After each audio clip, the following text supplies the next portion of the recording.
If you believe in God and the hereafter, you are supposed to respect your neighbor.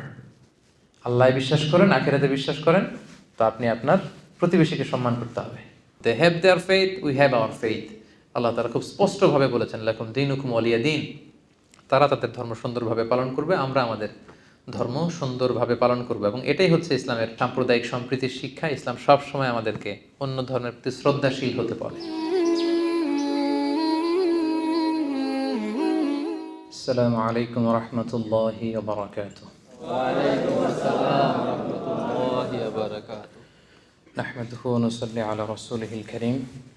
أما بعد فأعوذ بالله من الشيطان الرجيم بسم الله الرحمن الرحيم لا ينهاكم الله عن الذين لم يقاتلوكم في الدين ولم يخرجوكم من دياركم أن تبروهم وتقسطوا إليهم إن الله يحب المقسطين صدق الله العظيم Malaysian প্রবাসী ব্যবসায়ী ভাইদের আয়োজনে আজকের এই প্রোগ্রামে যারা আপনারা উপস্থিত হয়েছেন আপনাদের সবাইকে জানাচ্ছি আন্তরিক শুভেচ্ছা এবং অভিনন্দন।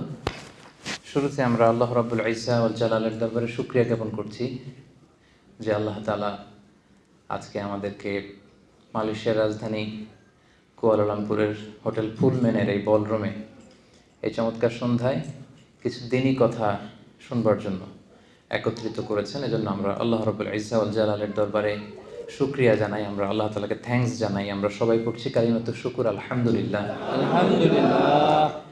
আপনাদের সবাইকে আহলান ওয়া সাহলান ওয়া মারহাবান বিকুম ফি হাদাল লিকা আত-তাইয়িব আল খালিস আল মুবারক। আমরা এমন একটা সময় অতিবাহিত করছি যে সময়টাকে গোটা বিশ্ববাসী মনে রাখবে অনেক। গোটা বিশ্ববাসী এত বড় বড় কিছু হোঁচট খেয়েছে লাস্ট ফিউ ইয়ার্সে, এমন কিছু ধাক্কা আমরা খেয়েছি, হেদায়েতের জন্য এই ধাক্কাগুলোই যথেষ্ট। কি বলেন? এত এত বড় ধাক্কা আমি আমার জীবনে দেখিনি।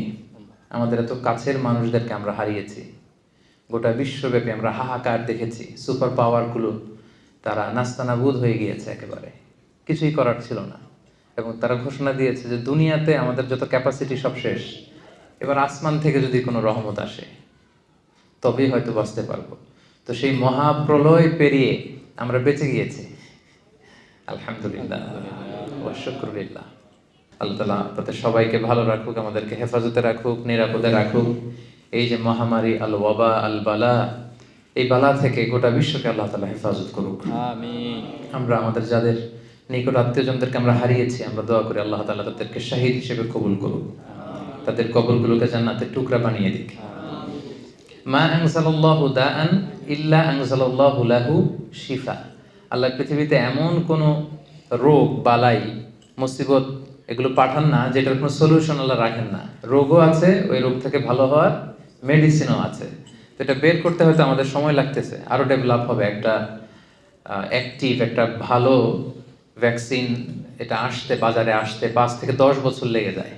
তো আমরা তো 6 মাস 1 বছর এই ভ্যাকসিন পেয়ে গিয়েছি। এটা আল্লাহ তাআলার দরবারে শুকরিয়া। আমরা যারা ভ্যাকসিন নেই তারা যেন ভ্যাকসিন নিয়ে নেই। সবসময় আমি ভ্যাকসিনের ব্যাপারে বলি যে আমাদেরকে আরবিতে একটা লিগ্যাল ম্যাক্সিম আছে যে আল ইরতিকাবু বিআখাফিদ দারারাইন। দুইটা যদি ক্ষতি থাকে, দুইটার একটা আপনাকে চুজ করতে হবে, যেটাতে ক্ষতি কম আপনি ওইটা চুজ করবেন। এটা হচ্ছে ইসলামের গাইডলাইন। তো ভ্যাকসিন নিলে কিছু না কিছু ক্ষতি তো হয়, কিন্তু এটার উপকার বেশি, ঠিক কি না? তো এই জন্য এই ভ্যাকসিন এই শিফা এই রেমেডি সিস্টেম এটা আমাদেরকে নিতে হবে। আল্লাহ তাআলা আমাদেরকে সবাইকে সুস্থ রাখুন, হেফাজতে রাখুন, নিরাপদে রাখুন। সম্মানিত শুধু আমি একটা টপিক নিয়ে আজকে আপনাদের সাথে কথা বলতে চাই, সেটা হচ্ছে রিলেশন উইথ নন মুসলিম। ভিন্ন ধর্মাবলম্বীদের সাথে অ্যাজ এ মুসলিম আমাদের সম্পর্কটা কেমন হওয়া উচিত অন্য ধর্মাবলম্বীদের সাথে। How should be our relationship with the people of different faith. আমাদের ফেইথ একটা, অন্যদের ফেইথ আরেকটা। লাকুম দীনুকুম ওয়ালিয়া দীন। They have their faith and we have our faith. তো এই যে ভিন্ন ধর্মের অনেক লোকদের সাথে আমাদের বসতে হয়, মিশতে হয়, উঠতে হয়, ডিলিংস করতে হয়, তাদের সাথে আমাদের সম্পর্কের স্বরূপটা কেমন হবে, ধরনটা কেমন হবে, এ ব্যাপারে ইসলামের গাইডলাইনটা কি, এ ব্যাপারে আমরা কথা শুনবো। আর মালয়েশিয়াতে বোধ করি এই টপিকটা খুবই রিলেভেন্ট, কারণ এটা একটা মাল্টি রিলিজিয়াস সোসাইটি। এখানে যেমনি আমাদের মালয় ভাইরা এরা হচ্ছে মুসলিম, এরপর আছে আমাদের তামিল ভাইরা আছে, ওনারা হিন্দু ধর্মাবলম্বী, আমাদের চাইনিজ ভাই বোনেরা আছেন, ওনারা মোস্ট প্রবাবলি বুদ্ধিস্ট, তাই না? বড় ধর্ম ধরলে এই তিনটাই। তো দেখা যায় যে এদের সাথে আমাদের অনেক ব্যবসা বাণিজ্য নানা ধরনের কিন্তু ডিলিংস হয়ে থাকে। এবং অনেকে আমাকে বলে যে হুজুর আমার একটা কাওয়ান আছে, চাইনিজ কাওয়ান। তো মানে কাওয়ান অর্থবোধের বন্ধু, তাই না? তো আপনাদের এরকম আছে না বিধর্মী কাওয়ান? আচ্ছা, অন্য ধর্মাবলম্বী এরকম কাওয়ান কিন্তু থাকে অনেকের। এরপর এরকম অনেক কেস আমার কাছে এসেছে যে মুসলিম ছেলে আমাদের ইউনিভার্সিটির, সে হিন্দু মেয়েকে বিয়ে করে ফেলছে। তারপর বৌদ্ধ ধর্ম অবলম্বন করতেছে, এরকম চাইনিজ মেয়েকে বিয়ে করে ফেলছে। তারা যদি রিভার্টেড হয়ে মুসলিম হয়ে তারপর আপনার সাথে মুসলিম পুরুষের সাথে বিবাহ বন্ধনে আবদ্ধ হয়, এতে কোনো সমস্যা নেই। কিন্তু যদি সে তার ধর্মে থাকে তখন এটা একটা ক্রাইসিস না? এটা তো একটা বড় সংকট। সে হিন্দু, ছেলে মুসলিম, এখন হবেটা কি? বিয়ে হয়ে গেছে অলরেডি, ভালোবাসা হয়ে গেছে, এদের মধ্যে ফিলিংস হয়ে গেছে, এক্সচেঞ্জ হয়ে গেছে। এই জটিল জটিল ব্যাপারগুলো কিন্তু আমাদের কাছে প্রায় প্রশ্ন আসে।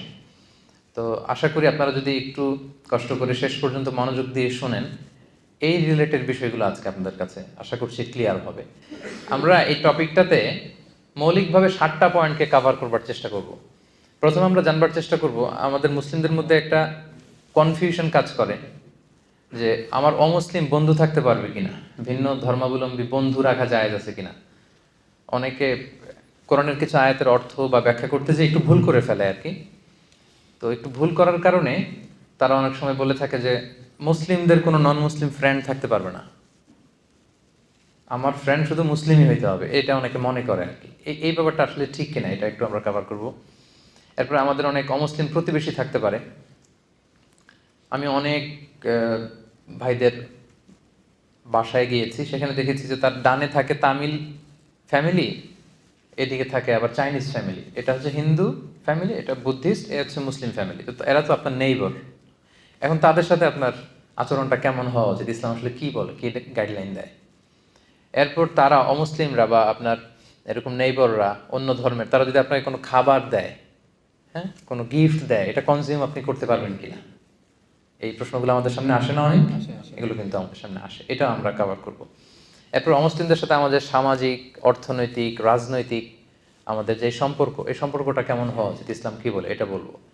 তারপর অমুসলিমদের মধ্যেও কিন্তু কিছু ভালো লোক আছে।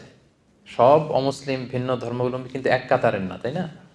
তো তাদের কোনো ভালো কাজ দেখলে এটা আমরা সুনাম করতে পারবো কিনা, তাদের কাজে স্বীকৃতি দিতে পারবো কিনা, তাদের প্রশংসা করতে পারবো কিনা, তাদেরকে রেসপেক্ট দেখানো যাবে কিনা, আমাদের ধর্মের লেজিসলেশনটা কি, এটা আমরা কভার করব। এরপর আন্তধর্মীয় সংলাপের ব্যাপারটা আমরা প্রায় শুনি যে ইন্টারফেথ ডায়ালগ বলে, আমাদের আমিন ভাই এগুলো তো খুব এক্সপার্ট।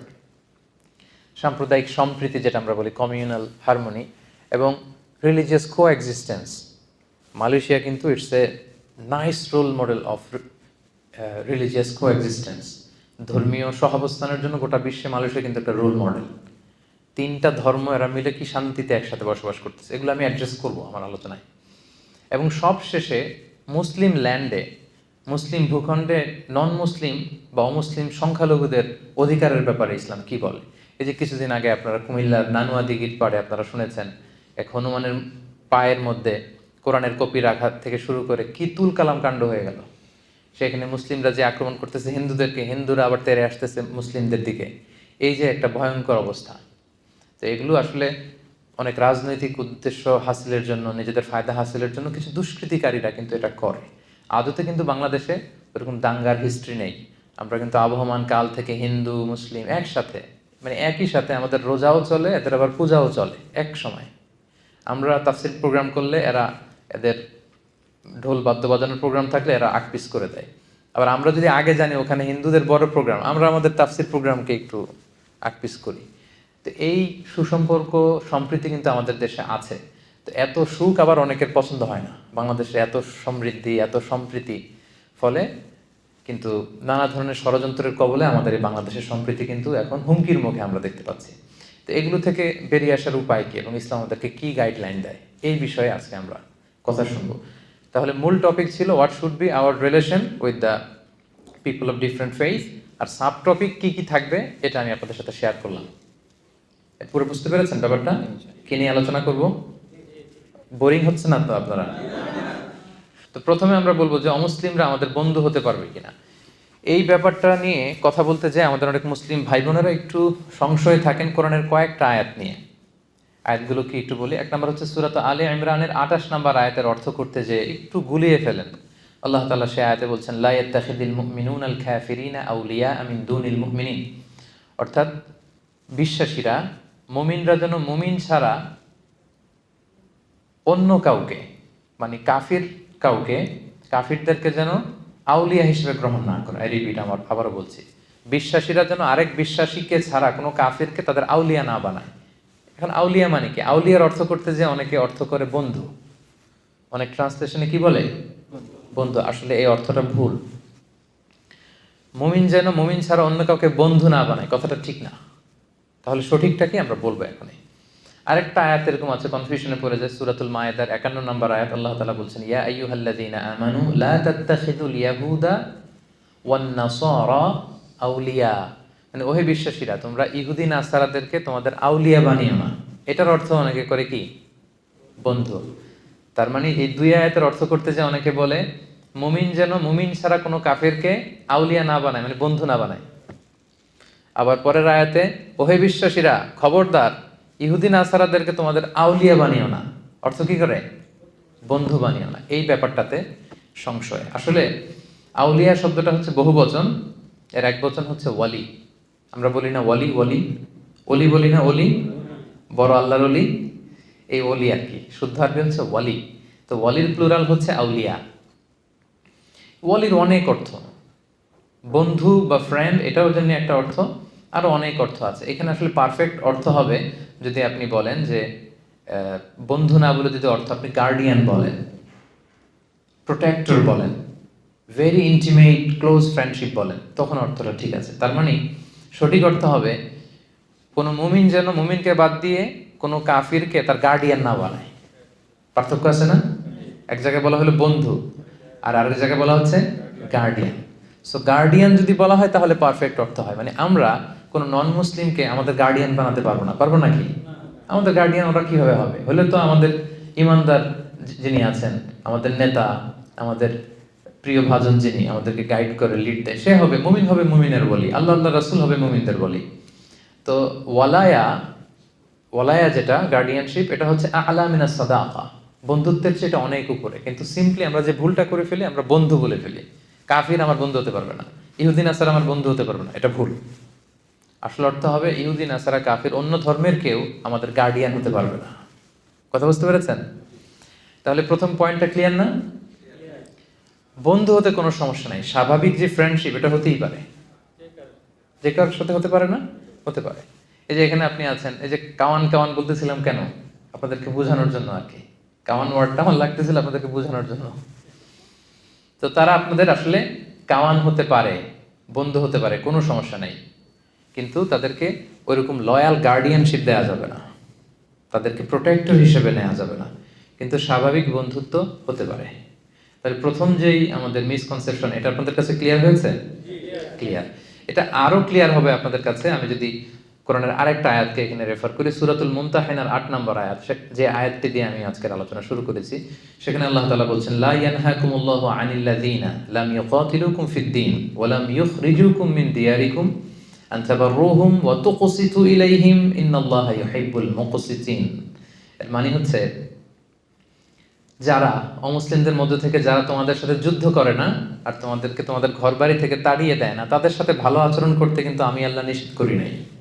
তাদের সাথে মহানুভবতা দেখাতে, ন্যায়পরায়ণতা দেখাতে, সুন্দর আচরণ দেখাতে কিন্তু আমি আল্লাহ নিষেধ করি নাই, বরং এটাই আমি আল্লাহর আদেশ। কারণ ইন্নাল্লাহা ইউহিব্বুল মুকসিতিন, আল্লাহ তাআলা ন্যায়পরায়ণ যারা আছে তাদেরকে পছন্দ করে। অন্যের প্রতি যারা দয়া দেখায় তাদেরকে আল্লাহ তাআলা কি করে? পছন্দ করে। তাহলে আমরা কিন্তু বুঝতে পারলাম দুইটা কাজ যারা করে তাদের সাথে আমাদের সমস্যা, কিন্তু এই দুইটা কাজ যে সমস্ত অমুসলিমরা করছে না আমাদের সাথে, তাদের সাথে আমাদের কোনো ঝামেলা নাই। সেই দুইটা কাজ কি? এক হচ্ছে আমাদের সাথে যারা শত্রুতা দেখায় না, বিরোধ দেখায় না, যুদ্ধে লিপ্ত না, আবার আমাদেরকে আমাদের ঘর থেকে উচ্ছেদ করছে না, এলাকা ছাড়া করছে না, এরকম যদি অমুসলিম হয় তাদের সাথে আমাদের ভালোবাসা দেখাতে, মহানুভবতা দেখাতে, ন্যায়পরায়ণতা দেখাতে কোনো বাধা আছে? নাই। আচ্ছা সিম্পলি ধরেন, এই যে মালয়েশিয়াতে ভিন্ন ধর্মের হিন্দু ভাইরা, তামিলরা, তারপর চাইনিজ বৌদ্ধ ধর্মের চাইনিজ ভাই বোনেরা, এরা কি আমাদের সাথে যুদ্ধে লিপ্ত? সবাই বলতে হবে যুদ্ধে লিপ্ত। তামিলরা যুদ্ধে লিপ্ত? থাও ধর্ম আছে একটা, এরা কি আমাদের বিরুদ্ধে যুদ্ধে লিপ্ত? তো এদের সাথে আমাদের কি সমস্যা? এদের সাথে আমাদের ফ্রেন্ডশিপ হতে পারে, এদের সাথে আমাদের ভালো আচরণ দেখানো লাগতে পারে। আল্লাহ তাআলা পুরো স্পেকট্রামটা উল্লেখ করেছেন, দ্য এন্টায়ার স্পেকট্রাম। বীর আর কিস্ত, বীর মানে হচ্ছে সর্বোচ্চ ভালোবাসা দেখানো, এটা প্রয়োজন আপনি দেখাতে পারেন। মা বাবার প্রতি যে আমরা সদাচরণ দেখাই, এটাকে আরবিতে বলে বীর, বিররুল ওয়ালিদাইন। আর কিস্ত হচ্ছে সমান সমান, সে যতটুকু ভালো আচরণ করে আমি অতটুকু করব। তাহলে আল্লাহ সর্বোচ্চ থেকে সর্বনিম্ন সবটার কথা আল্লাহ বললেন। কেউ যদি তোমাদেরকে তেড়ে না আসে, ধর্মযুদ্ধে লিপ্ত না হয়, তোমাদের সাথে তোমাদেরকে ভিটেমাটি ছাড়া করতে না চায়, তাদের সাথে ভালো আচরণ করতে আমি আল্লাহর কোনো নিষেধ নাই। এই আয়াত থেকে এবার বুঝতে পারছেন না যে সুন্দর আচরণ করতে হবে এদের সাথে? আর অন্য ধর্মাবলম্বী ভাই বোনদের সাথে ভালো আচরণ করলেই না তারা ইসলামের দ্য বিউটি অফ ইসলামকে তারা দেখবে, বুঝবে। আপনি সুন্দর সুন্দর ইসলামের কথাগুলো যদি পৌঁছে দেন, মানুষের সাথে শেয়ার করেন, আপনি অবাক হবেন কিভাবে পঙ্গপালের মতো মানুষ, অন্য ধর্মের লোকের আপনার কথা শুনতে আসবে। তারা আপনাকে দেখে ইমপ্রেস হবে, কারণ you are the ambassador of Islam. আমরা প্রত্যেকে ইসলামের অ্যাম্বাসেডর। আমার কাছে সবচেয়ে বেশি ভালো লাগে যে অনেক বিধর্মী ভাইরা আমার সাথে কথা বলতে আসে। এয়ারপোর্টে বিভিন্ন জায়গায় অনেক হিন্দু ছেলেরা দৌড়ে আসে, বলে হুজুর আপনার সাথে একটা সেলফি তুলবো। অন্যদেরকে না করলেও এদেরকে আমি না করি না। আমি বলি যে হ্যাঁ তোলো, যত মনে চায় তোলো। এই তো গত পরশু বোধহয় বুকিট বিনতাং এরিয়াতে আমার একটা কাজ ছিল, হঠাৎ এক ছেলে দৌড়ে আসছে, দেখে বলতেছে হুজুর একটু গ্লাসটা নামা। তো গ্লাস নামালাম, বলতেছে আমি কি বড়ুয়া যেন বললো, বড়ুয়া।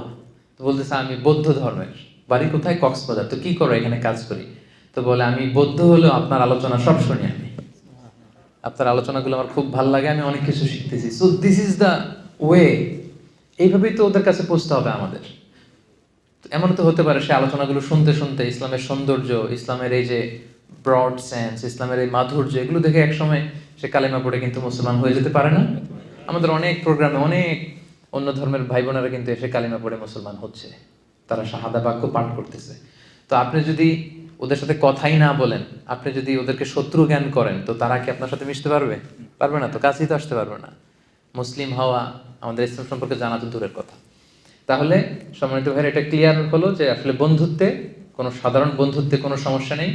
এবং যারা আমাদের প্রতি হেট্রেড ছড়ায়, তারপর হিংসা ছড়ায়, আমাদের সাথে বিরোধে লিপ্ত, আমাদেরকে উৎখাত করতে চায়, এদের সাথে আমাদের রিয়াকশন ভিন্ন। কিন্তু স্বাভাবিকভাবে কোনো অন্য ধর্মের লোকদের সাথে আমাদের খারাপ আচরণের সুযোগ নেই, বরং আল্লাহ তাআলা তাদের সাথে মহানুভব হতে বলেছেন, ভালো আচরণ করতে বলেছেন। যত সর্বোচ্চ আচরণটা, আমাদের ভালো আচরণের সর্বোচ্চটা কিন্তু তাদেরকে দেখাতে বলেছেন, যাতে এগুলো দেখে তারা ইসলামের প্রতি কি হয়? আকৃষ্ট হয়। বুঝতে পেরেছেন না ব্যাপারটা? ক্লিয়ার তো না? আচ্ছা, এবারে এতক্ষণ তো দলিল দিলাম, এবার কিছু কমন সেন্স বলি। এটা কমন সেন্সও আমাদের বলে যে আমাদের যেই ন্যাচারাল লাভ, ভালোবাসা, এইটা আমরা আটকাবো কিভাবে? এটা তো আটকানোর সুযোগ নাই। সহজাত ভালোবাসা যেটা যেটা এমনি মন থেকেই আসে। দেখবেন অনেক, আমি কুমিল্লাতে থাকতে এক হিন্দু দোকান থেকে মুদির সদাই করতাম আর কি, মুদি আইটেমটা কিনতাম। অন্য মুসলিমদের ওখানে কেন যেতাম না, মানে একবার তার দোকানে যাওয়ার পরে এত ভালো আচরণ, এত তার সুন্দর ডিলিংস, আমাকে সে মুগ্ধ করেছে। তো বাধ্য হয়ে একে আর বাদ দিতে পারি নাই। বাজারে গেলেই আমি এর কাছ থেকে সদাইটা নিয়ে নিতাম। তো এই যে আমার মুগ্ধতা, তার সততা দেখে, তার নিষ্ঠা দেখে, এটার কি আমার হাত আছে? হৃদয়ের উপরে তো আমার হাত নাই। এজন্য ইসলাম সহজাত যে ভালোবাসাটা তৈরি হয় অন্যের প্রতি, এটাতে বাধা দেয় না। সিম্পলি একটা উদাহরণ দিয়ে বলি, আল্লাহ রাসূল সাল্লাল্লাহু আলাইহি ওয়াসাল্লামের চাচা আবু তালেব, উনি কি ইসলাম ধর্ম গ্রহণ করেছিলেন? জানেন আপনারা? উনি কিন্তু ইসলাম ধর্ম গ্রহণ করেনি, মুশরিক ছিলেন। কি ছিলেন? শিরকের উপরই ইন্তেকাল করেছেন। এমনকি মৃত্যুর বিছানায় আল্লাহ রাসূল সাল্লাল্লাহু আলাইহি ওয়াসাল্লাম যে বললেন, চাচা একবার শুধু বলেন আশহাদু আল্লা ইলাহা ইল্লাল্লাহ ওয়া আশহাদু আন্না মুহাম্মাদান আবদুল্লাহি ওয়া রাসূলুহু, বাকিটা আমি আল্লাহর সাথে বুঝবো, শুধু একবার এটা আপনি আমাকে বলেন। কারণ আজীবন রাসূল সাল্লাল্লাহু আলাইহি ওয়াসাল্লামকে শেল্টার দিয়েছিলেন উনি, আর্থিক shelter, financial shelter, political shelter, social shelter. মানে নিজের বাবা যেরকম সন্তানকে আগলে রাখে, রাসূল সাল্লাল্লাহু আলাইহি ওয়াসাল্লামের চাচা আবু তালেব আগলে রেখেছিলেন, কিন্তু ইসলাম ধর্ম গ্রহণ করেননি। তো রাসূল সাল্লাল্লাহু আলাইহি ওয়াসাল্লাম এই চাচাকে অনেক ভালোবাসতেন। তো রাসূল সাল্লাল্লাহু আলাইহি ওয়াসাল্লাম যে ভালোবাসতেন, এটা কি অপরাধ ছিল? কারণ এটা সহজাত ভালোবাসা, এটা এমনিতেই চলে আসে। উনি মুশরিক ছিলেন, কিন্তু রাসূল সাল্লাল্লাহু আলাইহি ওয়াসাল্লাম অত্যন্ত ভালোবাসতেন।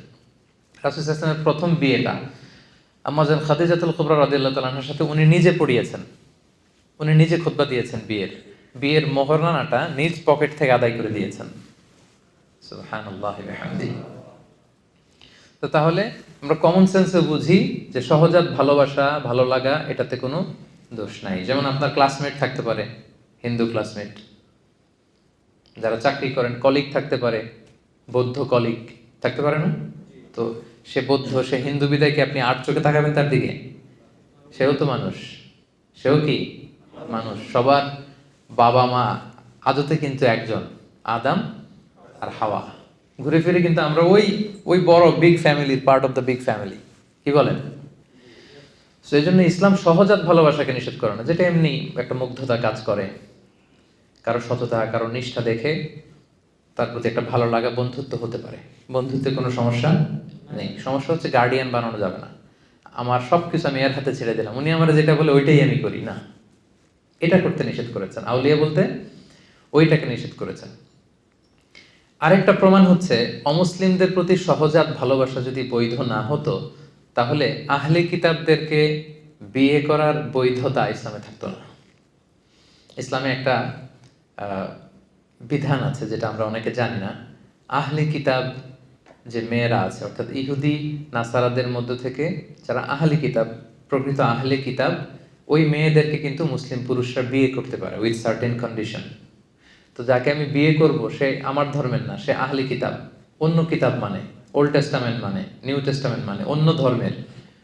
তো তাকে বিয়ে করলে তো তাকে আমার ভালোবাসতে হবে, কি বলেন? যাকে আমি বিয়ে করব, এক ঘরের নিচে থাকবো, একসাথে থাকবো, তার সাথে আমার ভালোবাসার ব্যাপারটা আসবে না? তো তাহলে দেখেন যে স্বাভাবিক ভালোবাসা যদি অবৈধ হতো, তাহলে আহলি কিতাবদের যে নারীদের সাথে মুসলিম পুরুষদের বিয়ের বৈধতা উইথ সার্টেন কন্ডিশন, এটা কিন্তু হতো না। এক্ষেত্রে অনেক কন্ডিশন আছে। আল্লাহ তাআলা বলছেন ওয়াল মুহসানাতু মিনাল মুমিনাত ওয়াল মুহসানাতু মিনাল্লাযিনা উতুল কিতাব। ওখানে প্রাইমারি 3টা কন্ডিশন আয়াত থেকেই বোঝা যায়। এক হচ্ছে যে আল মুহসানাত মিনাল্লাযিনা উতুল কিতাব, তারা সচ্চরিত্রা নারী হতে হবে, মানে তারা ভার্জিন হতে হবে, তাদের চরিত্র তারা নষ্ট করে ফেলেছে, এরকম ইহুদি খ্রিস্টান নারীকে মুসলিম পুরুষ বিয়ে করতে পারবে না। এরপর মিনাল্লাযিনা উতুল কিতাব, প্রকৃত আহলে কিতাব হতে হবে, মানে কিতাবের প্রতি বিশ্বাস থাকতে হবে। আয়াত থেকে যেটা বোঝা যায়, তাদের যে প্রকৃত অরিজিনাল বুক, যেখানে মুসা আলাইহিস সালামের কথা সংরক্ষিত আছে, ঈসা আলাইহিস সালামের কথা, এটা তাদেরকে মানতে হবে। তারপরে হচ্ছে মুসলিম দেশে হতে হবে এই বিয়েটা, অমুসলিম দেশে হলে চলবে না, ইবনে আব্বাস রাদিয়াল্লাহু তাআলা আনহুর মতে। এরপর আরো অনেক স্কলাররা মত দিয়েছেন যে তাদের সাথে শিরকের অ্যাটাচমেন্ট থাকতে পারবে না। সো এইভাবে অনেক অনেক কন্ডিশন। এই প্রসঙ্গটা আনার উদ্দেশ্য এটাই যে সহজাত ভালোবাসা যদি বৈধ না হতো, মুমিন নারী ছাড়া আহলে কিতাবদের নারীদেরকে বিয়ে করা আমাদের জন্য বৈধ হতো না। তো তাহলে আমরা বুঝতে পারলাম আলোচনার এই পর্যায়ে এসে এতটুকু ক্লিয়ার, স্বাভাবিক ফ্রেন্ডশিপে কোনো সমস্যা নাই। সমস্যা হচ্ছে গার্ডিয়ানশিপ বানানো যাবে না। ক্লিয়ার হয়েছে সবাই? এবার আমরা যে প্রসঙ্গটা বলবো সেটা হচ্ছে আমাদের অনেকের অমুসলিম প্রতিবেশী থাকে। অমুসলিম প্রতিবেশী যদি হয় তাদের সাথে ডিলিংস কেমন হবে? অমুসলিম আত্মীয় থাকে তাদের সাথে কেমন হবে? অমুসলিম আত্মীয় কিন্তু হয়, কিভাবে হয়? বাংলাদেশে অনেক এরকম ছেলে আমাদের হাতে শাহাদা পাঠ করে মুসলমান হয়েছে, ছিল হিন্দু, ছিল কি, এখন শাহাদা পাঠ করে মুসলমান, নামাজ পড়া শুরু করছে। এর বাবা আর মুসলমান হয় নাই, মাও মুসলমান হয় নাই।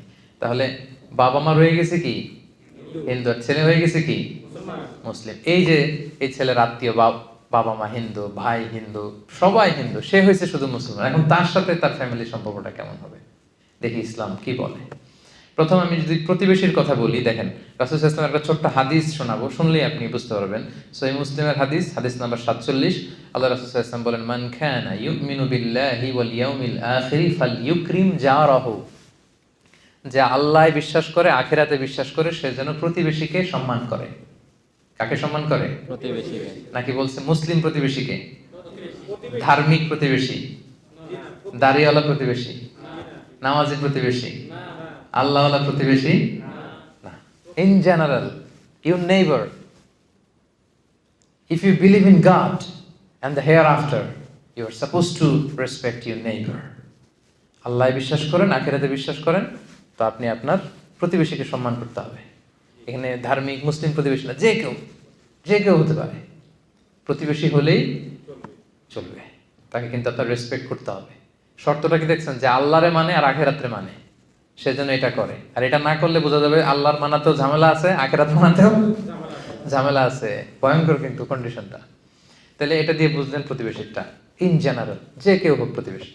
এবার যদি দেখি আত্মীয়তার বন্ধনের ব্যাপারে একই টেক্সটে আল্লাহ রাসূল সাল্লাল্লাহু আলাইহি ওয়াসাল্লাম বললেন, সহিহ বুখারীর হাদিস নাম্বার 6138, মান কানা ইউমিনু বিল্লাহি ওয়াল ইয়াউমিল আখিরি ফালইয়াসিল রাহিমাহ। যে আল্লাহ বিশ্বাস করে আর আখিরাতে বিশ্বাস করে সে যেন আত্মীয়তার বন্ধনকে অটুট রাখে। নাকি বলছে সে তার মুসলিম আত্মীয় যারা আছে তাদের সাথে যেন বন্ধন অটুট রাখে, এরকম বলছে? হ্যাঁ, মুসলিম, নামাজি, ধার্মিক এগুলো আছে আত্মীয়। মা হিন্দু, বাবা হিন্দু, আমি হয়েছি মুসলিম, আমাদের আত্মীয়তার সম্পর্ক কাট হয়ে গেছে নাকি? কথা বলেন না, কাট হয়ে যায়নি। এটা কিভাবে সম্ভব? আমার বাবা, আমার মা, এই সম্পর্ক তো আজীবনের সম্পর্ক। হিন্দু হোক, বৌদ্ধ হোক, অন্য ধর্মের হোক, তারা কিন্তু আমার আত্মীয়। তাহলে দেখেন, এই যে প্রতিবেশী এবং আত্মীয়ের সাথে সুসম্পর্কের ব্যাপারে ধার্মিকতা, ইসলাম, এটা সেটা বলে পার্থক্য করা হয়নি। যেই প্রতিবেশী হোক সেই প্রতিবেশীর হক কিন্তু আপনাকে আদায় করতে হবে।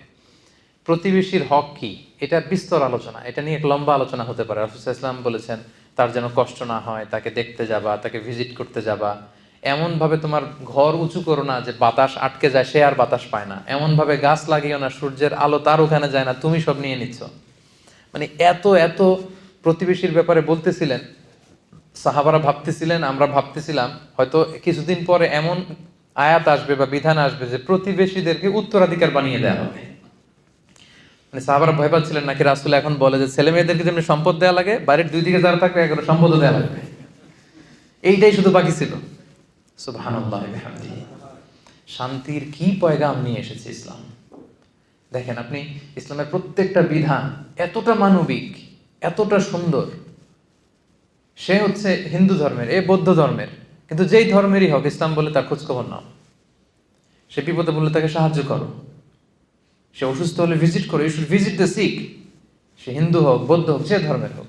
রাসূল সাল্লাল্লাহু আলাইহি ওয়াসাল্লাম অনেক ইহুদির বাসায় যে অসুস্থ হলে তাদেরকে দেখে আসতেন। সুবহানাল্লাহ, কি নবী ছিলেন তিনি। আমি ছোট্ট একটা ঘটনা আপনাদেরকে শোনাই। সহিহ বুখারীর হাদিস নম্বর 1356। রাসূল সাল্লাল্লাহু আলাইহি ওয়াসাল্লামের একজন ইহুদি কর্মচারী ছিল, ছোট্ট বয়সে ছোট। কোন ধর্মের সে? সবাই বলেন কোন ধর্মের?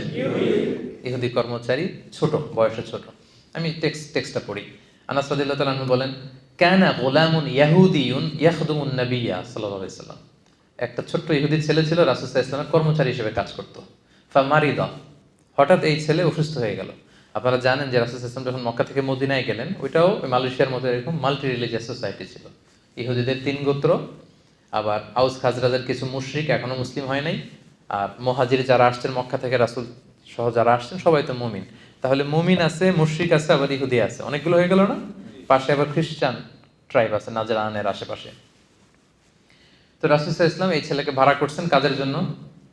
হঠাৎ দেখে আসে না একদিন, ফামারিদা, অসুস্থ হয়ে গেল। ফাআতাহু নবী সাল্লাল্লাহু আলাইহি ওয়াসাল্লাম ইয়াউদু, রাসূল সাল্লাল্লাহু আলাইহি ওয়াসাল্লাম তাকে ভিজিট করতে গেলেন। সুবহানাল্লাহ, আসে না কেন? কিছু লোক বলতেছে এই ছেলেটা তো অসুস্থ। রাসূল সাল্লাল্লাহু আলাইহি ওয়াসাল্লাম এবার ওকে দেখতে গেলেন। কার বাড়িতে? ইহুদির বাড়িতে। কথা বলেন, কার বাড়িতে? ইহুদির বাড়িতে। রাসূল সাল্লাল্লাহু আলাইহি ওয়াসাল্লামকে দেখে ওই ছেলের বাবা তো অবাক, উনি তো ইহুদি, কি রে, মুহাম্মদ সাল্লাল্লাহু আলাইহি ওয়াসাল্লাম দ্য লাস্ট মেসেঞ্জার, সে চলে আসছে, আমার বাসার ভিতরে ঢুকে যাচ্ছে। এসে উনি পারমিশন নিয়ে রাসূল সাল্লাল্লাহু আলাইহি ওয়াসাল্লাম ঢুকেই গেলেন ঘরের ভিতরে। ফাকাআদা ইনদা রাসিহি, ওই ছোট্ট ছেলেটা মুমূর্ষ অবস্থা, জান যায় প্রায়, মাথার পাশে রাসূল সাল্লাল্লাহু আলাইহি ওয়াসাল্লাম বসলেন। ছেলেটা তাকিয়ে আছে রাসূল সাল্লাল্লাহু আলাইহি ওয়াসাল্লামের দিকে, বাবা দাঁড়িয়ে আছে। রাসূল সাল্লাল্লাহু আলাইহি ওয়াসাল্লাম তাকে বললেন, আসলিম, ইসলাম ধর্ম গ্রহণ করো। এবার ছোট্ট ছেলে হঠাৎ শকড যে আমাকে বলতেছে ইসলাম ধর্ম গ্রহণ করতে, কি করব? তো সে দাঁড়িয়ে থাকা বাবার চেহারার দিকে তাকালো। ফানাযারা ইলা ওয়াজহি আবি, দেখি আব্বা কি বলে, আব্বা কি বলে দেখি। তো তার বাবা রাসূল সাল্লাল্লাহু আলাইহি ওয়াসাল্লামের আচরণ, রাসূল সাল্লাল্লাহু আলাইহি ওয়াসাল্লামের ব্যক্তিত্ব দেখে এতটাই মুগ্ধ, কিং কর্তব্য বিমূঢ় হয়ে সে বলতে আরম্ভ করলো, ফাকালা লাহু আতি' আবুল কাসিম সাল্লাল্লাহু আলাইহি ওয়াসাল্লাম। ছেলেকে বলতেছে ঠিক আছে, উনি যা বলে তাই করো। সুবহানাল্লাহ। আবুল কাসেম, রাসূল সাল্লাল্লাহু আলাইহি ওয়াসাল্লামের সন্তানের নাম ছিল কাসেম। আবুল কাসেমের আনুগত্য করো, যা বলে তাই করো। তখন ছেলেটা বলতে আরম্ভ করলো, আশহাদু আল্লা ইলাহা ইল্লাল্লাহ ওয়া আশহাদু আন্না মুহাম্মাদান রাসূলুল্লাহ। ফাসলামা, সে শাহাদা বাক্য পাঠ করে মুসলমান হয়ে গেল। ফাখারাজা রাসূলুল্লাহ সাল্লাল্লাহু আলাইহি ওয়াসাল্লাম, রাসূল সাল্লাল্লাহু আলাইহি ওয়াসাল্লাম এবার ঘর থেকে বের হলেন। ইয়াকুল, এই বলতে বলতে বের হলেন, আলহামদুলিল্লাহিল্লাযী আনকাযাহু মিনান নার, প্রশংসা সে আল্লাহর, যে আল্লাহ একজন জাহান্নামীকে মুহূর্তের মধ্যে জান্নাতি বানিয়ে দিয়েছে। এই শাহাদা বাক্য, এই বিশ্বাসটুকু হৃদয়ে ধারণ করার আগে আমার এই গোলাম ছিল জাহান্নামী, আহলুন নার, আগুনের অধিবাসী। সে আল্লাহর প্রশংসা যে মুহূর্তের মধ্যে তাকে জান্নাতের অধিবাসী বানিয়েছে। সুবহানাল্লাহ ওয়া বিহামদিহি। সহিহ বুখারীর হাদিস। এটা কেন আমি এখানে উল্লেখ করলাম, যে রাসূলুল্লাহ সাল্লাল্লাহু আলাইহি ওয়াসাল্লাম ইহুদির বাসায় যে অসুস্থকে ভিজিট করতেন, আর আমরা মুসলিম ভাই আরেক মুসলিমের খবর নেই না। আমরা তো মুমিন, ইমানের বন্ধনে আমরা আবদ্ধ, আমরা একে অপরের সাথে সুসম্পর্ক বজায় রাখি না। রাসূল সাল্লাল্লাহু আলাইহি ওয়াসাল্লাম ভিন্ন ধর্মাবলম্বীদের ঘরে যে তিনি ইসলামের বাণী পৌঁছিয়েছেন। ইসলাম তো এইভাবে প্রচার হয় নাই, আমরা তো জন্মসূত্রে ইসলাম পেয়েছি, এই জন্য এটার মর্ম বুঝি না। জন্মাই দেখি যে আজান, তারপর একামত, দেখি যে কোরআন, হাদিস, ওয়াজ, মাহফিল, কিন্তু নবীরা প্রতিটা পদে পদে নিজেদেরকে প্রমাণ করে করে ইসলামের এই বাণীকে কিন্তু প্রচার করতে হয়েছে।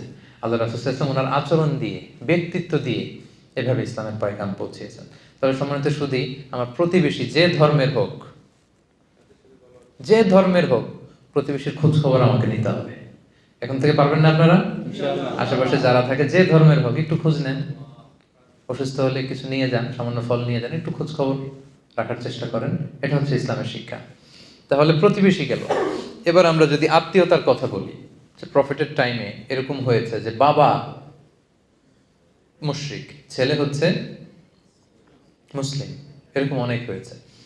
আবার সহিহ বুখারীর আরেকটা হাদিস আপনাদের শোনাবো, হাদিস নাম্বার 3183। আল্লাহ রাসূল সাল্লাল্লাহু আলাইহি ওয়াসাল্লামের স্ত্রী আম্মা জান আয়েশা রাদিয়াল্লাহু তাআলা আনহা, ওনার বড় বোন আসমা বিনতে আবি বকর, বড় বোনের নাম কি? আসমা বিনতে আবি বকর। ওনারা আবার সহোদরা বোন ছিলেন না, মানে আপন বোন না। আবু বকর রাদিয়াল্লাহু তাআলা একাধিক বিয়ে করেছিলেন। আয়েশা রাদিয়াল্লাহু তাআলা আনহার মা একজন, আসমা ওনার মা আরেকজন। আসমা অনেক বড় ছিল, 12 বছর বড় ছিল আয়েশা রাদিয়াল্লাহু তাআলা আনহা থেকে। তো হিজরত করে যখন উনি চলে এসেছেন, জুবাইর ইবনুল আওয়াম রাদিয়াল্লাহু তাআলা আনহু হচ্ছে ওনার হাজবেন্ড। তো মদিনাতে যখন চলে এসেছেন, এরপর হুদাইবিয়ার সন্ধি যখন হলো 6ষ্ঠ হিজরিতে, হুদাইবিয়ার পরে মক্কা থেকে মদিনায় আসা যাওয়ার শিথিল করা হলো নিয়ম। এই যে কিছুদিন আগে আমাদের ইন্টারস্টেট ব্যান করা ছিল না, এরপরে কি করা হলো? শিথিল করা হলো যে ইন্টারস্টেট করা যাবে। তো এই সন্ধি হওয়ার আগে যুদ্ধ পরিস্থিতি ছিল। পিস এগ্রিমেন্ট যখন হলো হুদাইবিয়ার, তখন মক্কার লোক মদিনায় আসতে পারে, মদিনার লোক মক্কা যেতে পারে।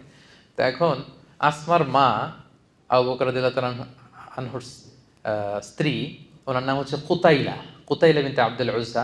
তিনি ছিলেন মুশরিকা। তিনি কি? আর মেয়ে আসমা হচ্ছে মুসলিমা। তাহলে মা মুশরিক, মেয়ে মুসলিমা। তো এখন মেয়েকে মিস করতেছেন, মেয়েকে দেখার জন্য উনি মক্কা থেকে মদিনায় আসেন। কিন্তু আসমা রাদিয়াল্লাহু তাআলা আনহা, উনি মায়ের কাছে যায় না। ওনার ধারণা আমি হচ্ছি মুসলিমা আর উনি হচ্ছেন মুশরিকা। হ্যাঁ, মুশরিকরা হচ্ছে নাজিস, অপবিত্র, আমি আমার মায়ের কাছে যাব না। আর সে যেহেতু আমার ভিন্ন ধর্ম অবলম্বন করে, ভিন্ন ফেথ, তো তার সাথে আমার কোনো সম্পর্ক নেই। ওনার কাছে ব্যাপারটা ক্লিয়ার ছিল না। তো উনি মা এসে বসে আছে, অনেক গিফট নিয়ে আসছে। সেই মদিনা থেকে মক্কা আপনারা জানেন কত মাইল দূর। আর এখন তো আমরা গাড়িতে চলে যাই, তখন সে ওটে করে, ঘোড়ায় করে লম্বা কষ্টের সফর শেষে আসতে হতো। উনি এসেছেন, কিন্তু মেয়ে তো দরজা খোলে না, মেয়ে যায় না। অনেক দিন ধরে উনি মদিনায় অপেক্ষা করলেন, মেয়ের সাথে দেখা পায় না। পরে উনি কনফিউশন দূর করার জন্য আল্লাহ রাসূল সাল্লাল্লাহু আলাইহি ওয়াসাল্লামের কাছে গেলেন, যে বললেন, ইয়া রাসূলুল্লাহ, ইন্না উম্মি কদিমাত আলাইয়া, আমার মা তো মক্কা থেকে মদিনায় এসেছে আমার সাথে মিট করার জন্য। মুশরিকা, ইন্নাহা মুশরিকা ইয়া রাসূলুল্লাহ, আপনি তো জানেন যে আমার মা তো এখনো ইসলাম ধর্ম গ্রহণ করেনি।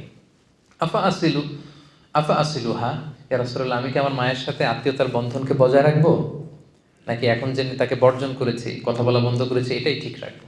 আল্লাহ রাসূল সাল্লাল্লাহু আলাইহি ওয়াসাল্লাম বললেন, হ্যাঁ অবশ্যই, নাম সিলিহা, বজায় রাখবে মানে অবশ্যই অবশ্যই অবশ্যই তুমি তোমার মায়ের সাথে আত্মীয়তার বন্ধনকে অটুট রাখবে। যাও, আচ্ছা তুমি যাও, তোমার মায়ের সাথে দেখা করো, আত্মীয়তার বন্ধনকে তুমি মিলিয়ে রাখো, এটাকে কখনো কাট অফ করা যাবে না। সুবহানাল্লাহ ওয়া বিহামদিহি। দেখেন, মা হচ্ছে মুশরিকা, মেয়ে হচ্ছে মুসলিমা, কিন্তু সম্পর্ক কি ছিন্ন করা যাবে?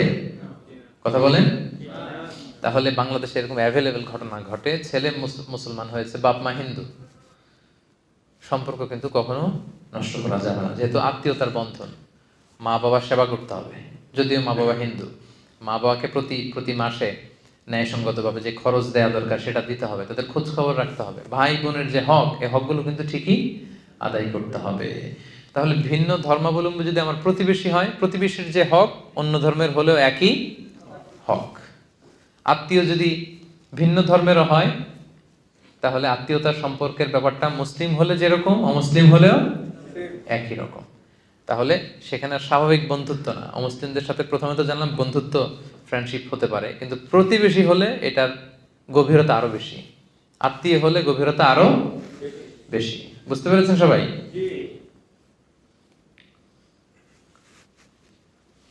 আচ্ছা, এবার যে পয়েন্টটা নিয়ে কথা বলবো আমরা, সেটা হচ্ছে অনেক সময় এরকম হয় যে নন মুসলিম কেউ অনেক সময় আমাদেরকে অনেক খাবার দেয়, গিফট দেয়, হতে পারে না এরকম?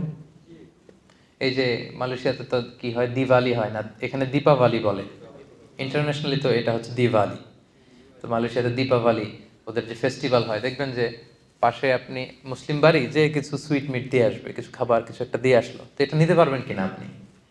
বা ধরেন কিছু ফলমূল দিয়ে আসলো, নিতে পারবেন কিনা? বা ধরেন মাছ মাংস কিছু একটা দিল আপনাকে, তাহলে আপনার নন মুসলিম ফ্রেন্ড, প্রতিবেশী বা কেউ যদি কিছু আপনাকে দেয় অন্য ধর্মের, ভিন্ন ধর্মাবলম্বী, আপনি নিতে পারবেন কিনা? This is the question. এটা মনে হয় খুবই রেলেভেন্ট, কি বলেন? আপনাদের এরকম বিভিন্ন সময় ঘটছে না এরকম কনফিউশন, কিরে নিব কি নিব না, খাবো কি খাবো না, জায়েজ কি না জায়েজ? আজকে ক্লিয়ার হয়ে যান। আমরা দেখি যে রাসূল সাল্লাল্লাহু আলাইহি ওয়াসাল্লাম কি করতেন। আল্লাহ রাসূল সাল্লাল্লাহু আলাইহি ওয়াসাল্লাম উনি ওনার জীবদ্দশায় অমুসলিমদের কাছ থেকে কিছু নিয়েছেন কিনা উপহার বা গিফট হিসেবে, এটা দেখলেই তো আমাদের কাছে ক্লিয়ার হয়, কি বলেন? জি। আচ্ছা, আল্লাহ রাসূল সাল্লাল্লাহু আলাইহি ওয়াসাল্লাম যখন ষষ্ঠ হিজরিতে মুশরিকদের সাথে হুদায়বিয়া সন্ধি করলেন 10 বছরের, তখন একটু কোয়াইট এন্ড কাম সিচুয়েশন, এখন আর যুদ্ধ টুদ্ধ নাই। তো রাসূল সাল্লাল্লাহু আলাইহি ওয়াসাল্লাম ভাবলেন যে দিস ইজ দ্য চান্স, এখনই তো সুযোগ, গ্লোবালি একটা গ্লোবাল নেভিগেশন দরকার আমার, গ্লোবালি আমি ইসলামটাকে ছড়াই দিব। উনি কাতেবে ওহীদেরকে ডেকে বললেন যে সবাই লিখো, আমার পক্ষ থেকে চিঠি লিখো। রাসূল ইসলাম নিজে লিখতেন না, লোক দিয়ে দিয়ে লেখাতেন, লিখো। রাসূল ইসলাম বলতেছেন, ওনারা চিঠি লিখতে আরম্ভ করলেন, বললেন যে বর্তমানে সুপার পাওয়ার কারা আছে বলো। তো সাহাবারা বলতে আরম্ভ করলো, একটা সুপার পাওয়ার আছে হচ্ছে ওই রোম সাম্রাজ্য, হিরাক্লিয়াস। লেখো, হিরাক্লিয়াসের কাছে লেখো। আর কে আছে? আরেকটা আছে কিসরার, পারস্যের সুপার পাওয়ার। আর কে আছে? আর ইস্কান্দারিয়ার মুকাউকেস আছে, মানে মিশরি সম্রাট। আর কে আছে? ওখানে ওখানে। তৎকালীন সময়ে যত বড় বড় সুপার পাওয়ার ছিল, রাসূল সাল্লাল্লাহু আলাইহি ওয়াসাল্লাম সবার কাছে তখন দাওয়াতি চিঠি লিখতে আরম্ভ করলেন। তো অধিকাংশ সুপার পাওয়ারদের কাছে, সম্রাটদের কাছে যখন চিঠি নিয়ে যাওয়া হলো, ওনারা কেউ কেউ ইসলাম ধর্ম গ্রহণ করেছেন, কেউ কেউ করেননি, কিন্তু প্রায় প্রত্যেকেই রাসূল সাল্লাল্লাহু আলাইহি ওয়াসাল্লামের কাছে গিফট পাঠিয়েছিলেন। সুবহানাল্লাহ। আমরা একটা ঘটনা শুনি। মিশরের তখন বাদশা ছিল মুকাউকেস। মুকাউকেস ছিল মিশরের বাদশা, আলেকজান্দ্রিয়াতে উনি থাকতেন।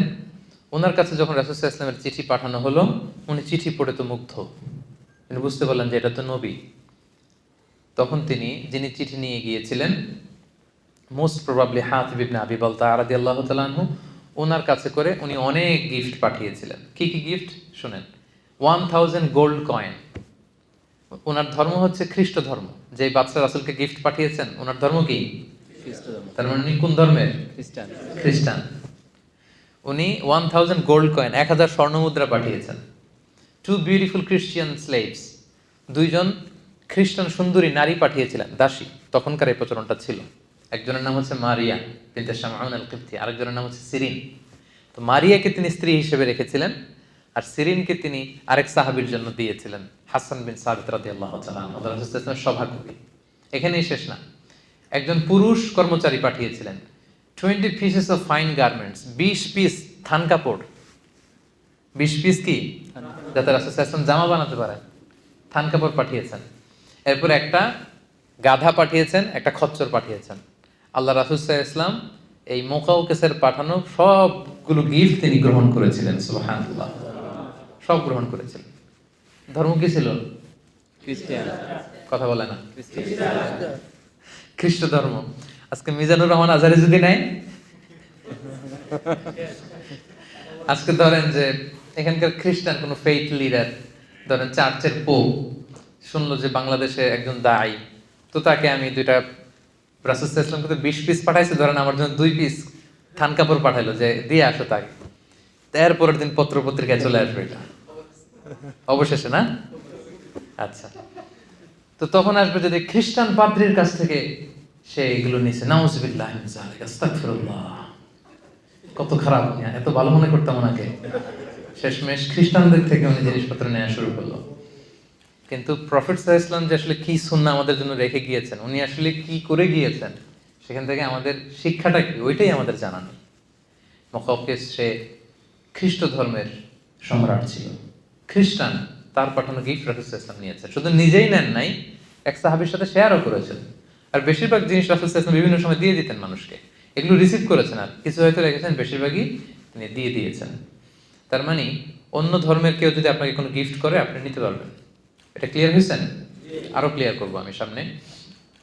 আলী রাদিয়াল্লাহু তাআলা আনহু উনি বর্ণনা করেন, মুসনাদে আহমদ ইবনে হাম্বলে হাদিসে এসেছে, উনি বলেন যে আহদা কিসরা লিরাসূলিল্লাহ সাল্লাল্লাহু আলাইহি ওয়াসাল্লাম ফাকাবিলা মিনহু ওয়া আহদা লাহু কাইসার ফাকাবিলা ওয়া আহদাত লাহুল মুলুকু ফাকাবিলা মিনহা। মানে রাসূল সাল্লাল্লাহু আলাইহি ওয়াসাল্লামকে কিসরা, কাইসার এবং যত যত রাজা বাদশারা যত গিফট রাসূলকে দিয়েছিলেন সবগুলো গিফট রাসূল সাল্লাল্লাহু আলাইহি ওয়াসাল্লাম গ্রহণ করেছিলেন। সুবহানাল্লাহ। এতগুলো খ্রিস্টানের কথা, তার মানে বাকিদের যদি হিসাব করেন দেখা যাবে যে কেউ ছিল ইহুদি, তারপর কিসরার সে তো ছিল অগ্নি উপাসক, কিসরার প্রধান সে কি ছিল? অগ্নি উপাসক, তাদের দেয়া জিনিসও কিন্তু রাসূল সাল্লাল্লাহু আলাইহি ওয়াসাল্লাম নিয়েছেন। এরপর আলী রাদিয়াল্লাহু তাআলা আনহু নিজে যখন খলিফা ছিলেন, অগ্নি উপাসকদের একটা আপনার ফেস্টিভ্যাল হয়, নাইরুজ বলে ওরা, কি বলে? নাইরুজ, যেটাকে বাংলায় বলে নওরোজ, মানে নববর্ষ, নববর্ষে ওদের একটা ফেস্টিভ্যাল হয়, তখন আলী রাদিয়াল্লাহু তাআলা আনহুকেও তারা গিফট দিত, আলী রাদিয়াল্লাহু তাআলা আনহু সেই গিফট গ্রহণ করতেন।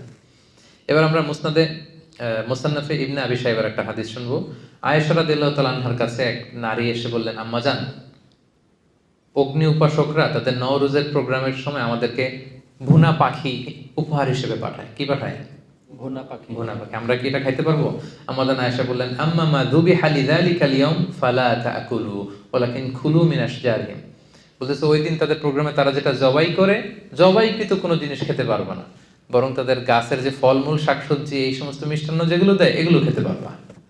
তাহলে এখান থেকে আমরা বুঝতে পারলাম যে অন্য ধর্মের কেউ আপনাকে যদি মিষ্টি জাতীয়, চকলেট জাতীয় তাদের প্রোগ্রামে যা যা দেয় এগুলো আপনি খেতে পারবেন।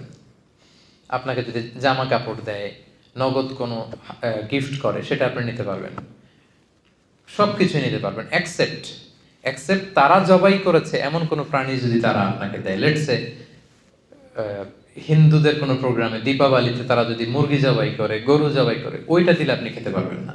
বৌদ্ধরা জবাই করেছে এরকম কোনো প্রাণী দিলে আপনি খেতে পারবেন না, কারণ কোনো প্রাণীকে হত্যা করার আগে, জবাই করার আগে কি বলতে হয়? আল্লাহর নাম নিতে হয়। ওরা এটা নেয় না, এজন্য আমরা খেতে পারি না, তবে আহলে কিতাবদের কথা ভিন্ন। প্রকৃত আহলে কিতাব যারা in the name of god বলে, যারা বিসমিল্লাহ বলে জবাই করে, এরকম প্রকৃত আহলে কিতাবদের জবাই করে আপনি খেতে পারবেন। কিন্তু অন্য কোনো ধর্মের জবাই করা কোনো জিনিস আপনাকে দেয়া হলে আপনি খেতে পারবেন না। তো এমন তো না যে তারা শুধু আপনাকে ওই গোশতটাই দিবে, তারা হয়তো মাছ দিতে পারে, ডিম দিতে পারে, শাক দিতে পারে, ফলমূল সবই খেতে পারতেছে, শুধু ওই আইটেমটা আপনি খেতে পারবেন না। তাহলে অমুসলিম, ভিন্ন ধর্মের কেউ যদি আপনাকে কোনো উপহার সামগ্রী দেয়, সেটা কনজিউম করা কিন্তু আপনার জন্য জায়েজ আছে। এবং রাসূল সাল্লাল্লাহু আলাইহি ওয়াসাল্লামের সিরাত থেকে, সাহাবাদের প্র্যাকটিস থেকে কিন্তু আমরা এটা ক্লিয়ার হলাম। সবাই কি বুঝতে পেরেছেন? একেবারে ক্লিয়ার? পেছনে যারা বসেছেন আপনারাও? আচ্ছা, এবার আমরা তাদের সাথে ফিনান্সিয়াল ডিলিংস করা যাবে কিনা, নন মুসলিমদের সাথে ব্যবসায়িক লেনদেন, ফিনান্সিয়াল ট্রানজাকশন, এটা করা যাবে কিনা। রাসূল সাল্লাল্লাহু আলাইহি ওয়াসাল্লাম একটা হাদিস শোনাই, সহিহ মুসলিমের হাদিস, হাদিস নাম্বার 1603। দেখেন কত চমৎকার হাদিস, একটু খেয়াল করে শুনেন। আম্মা জান আয়েশা রাদিয়াল্লাহু তাআলা আনহা উনি বর্ণনা করেন, ক্বালাত ইশতারা রাসূলুল্লাহ সাল্লাল্লাহু আলাইহি ওয়াসাল্লাম মিন ইয়াহুদিয়্যিন তাআমান ওয়া রাহানাহু দিরআন মিন হাদীদ। রাসূল সাল্লাল্লাহু আলাইহি ওয়াসাল্লাম একবার এক ইহুদির কাছ থেকে কিছু খাবার কিনলো, খাবারটা ছিল বার্লি। কি ছিল? বার্লি। এক ইহুদির কাছ থেকে রাসূল সাল্লাল্লাহু আলাইহি ওয়াসাল্লাম কিছু খাবার কিনলেন। কার কাছ থেকে কিনলেন? ইহুদির কাছ থেকে। সবাই বলেন, কার কাছ থেকে? ইহুদির কাছ থেকে তিনি কিছু বার্লি কিনলেন। তো বার্লির টাকা পরিশোধ করার মতো টাকা ওনার কাছে ছিল না, পয়সা ছিল না। তো পয়সা ছাড়া সে কি বার্লি দিবে? এ তো দিবে না। তো রাসূল সাল্লাল্লাহু আলাইহি ওয়াসাল্লাম যেটা করলেন, উনি ওনার যুদ্ধের পোশাকটা বন্ধক রাখলেন, আর্মার, মানে যুদ্ধস্ত্রাণ, যেটা যুদ্ধের একটা পোশাক আছে, লোহার শিকল দিয়ে ছোট ছোট বুনন দিয়ে এটাকে তৈরি করা হয়। তো এটা পরে যুদ্ধে গেলে তীর মারলে তীর ঢোকে না, ছুরি মারলে ছুরি ঢোকে না। রাসূল সাল্লাল্লাহু আলাইহি ওয়াসাল্লাম এরকম একটা আর্মার ছিল। ওই যুদ্ধের পোশাকটা ওই ইহুদির কাছে তিনি মর্গেজ রাখলেন, বন্ধক। বললেন টাকা নাই, এটা রাখো, যেদিন টাকা দিতে পারবো ওদিন ছুটাই নেব। আমরা বন্ধক রাখি না অনেক জিনিস। তো রাসূল সাল্লাল্লাহু আলাইহি ওয়াসাল্লাম ইহুদির কাছ থেকে বার্লি কিনেছেন জামা বন্ধক রেখে। সুবহানাল্লাহ বলবেন না? দেখেন কি সুন্দর ফিনান্সিয়াল ট্রানজাকশন। এখন এগুলো আমরা জানি না। তো মাল্টি রিলিজিয়াস সোসাইটি ছিল, তো আশেপাশে ইহুদিরা, এরা ছিল ব্যবসায়ী, তো ব্যবসা করতে হবে না? তার মানে এটা জায়েজ। তাদের সাথে স্বাভাবিক ব্যবসায়িক যে লেনদেন, টাকা ধার দেওয়া, ধার নেওয়া, বন্ধক রাখা, ঋণ নেওয়া, কিছু কেনা, তাদের কাছে বেচা, এটা জায়েজ। শরীয়তের কাজই হচ্ছে লাইফটাকে স্মুথ করে দেওয়া। আর বিধানগুলো এত সুন্দরভাবে ইসলাম দিয়েছে যেটাতে আমাদের লাইফটা স্মুথ হয়।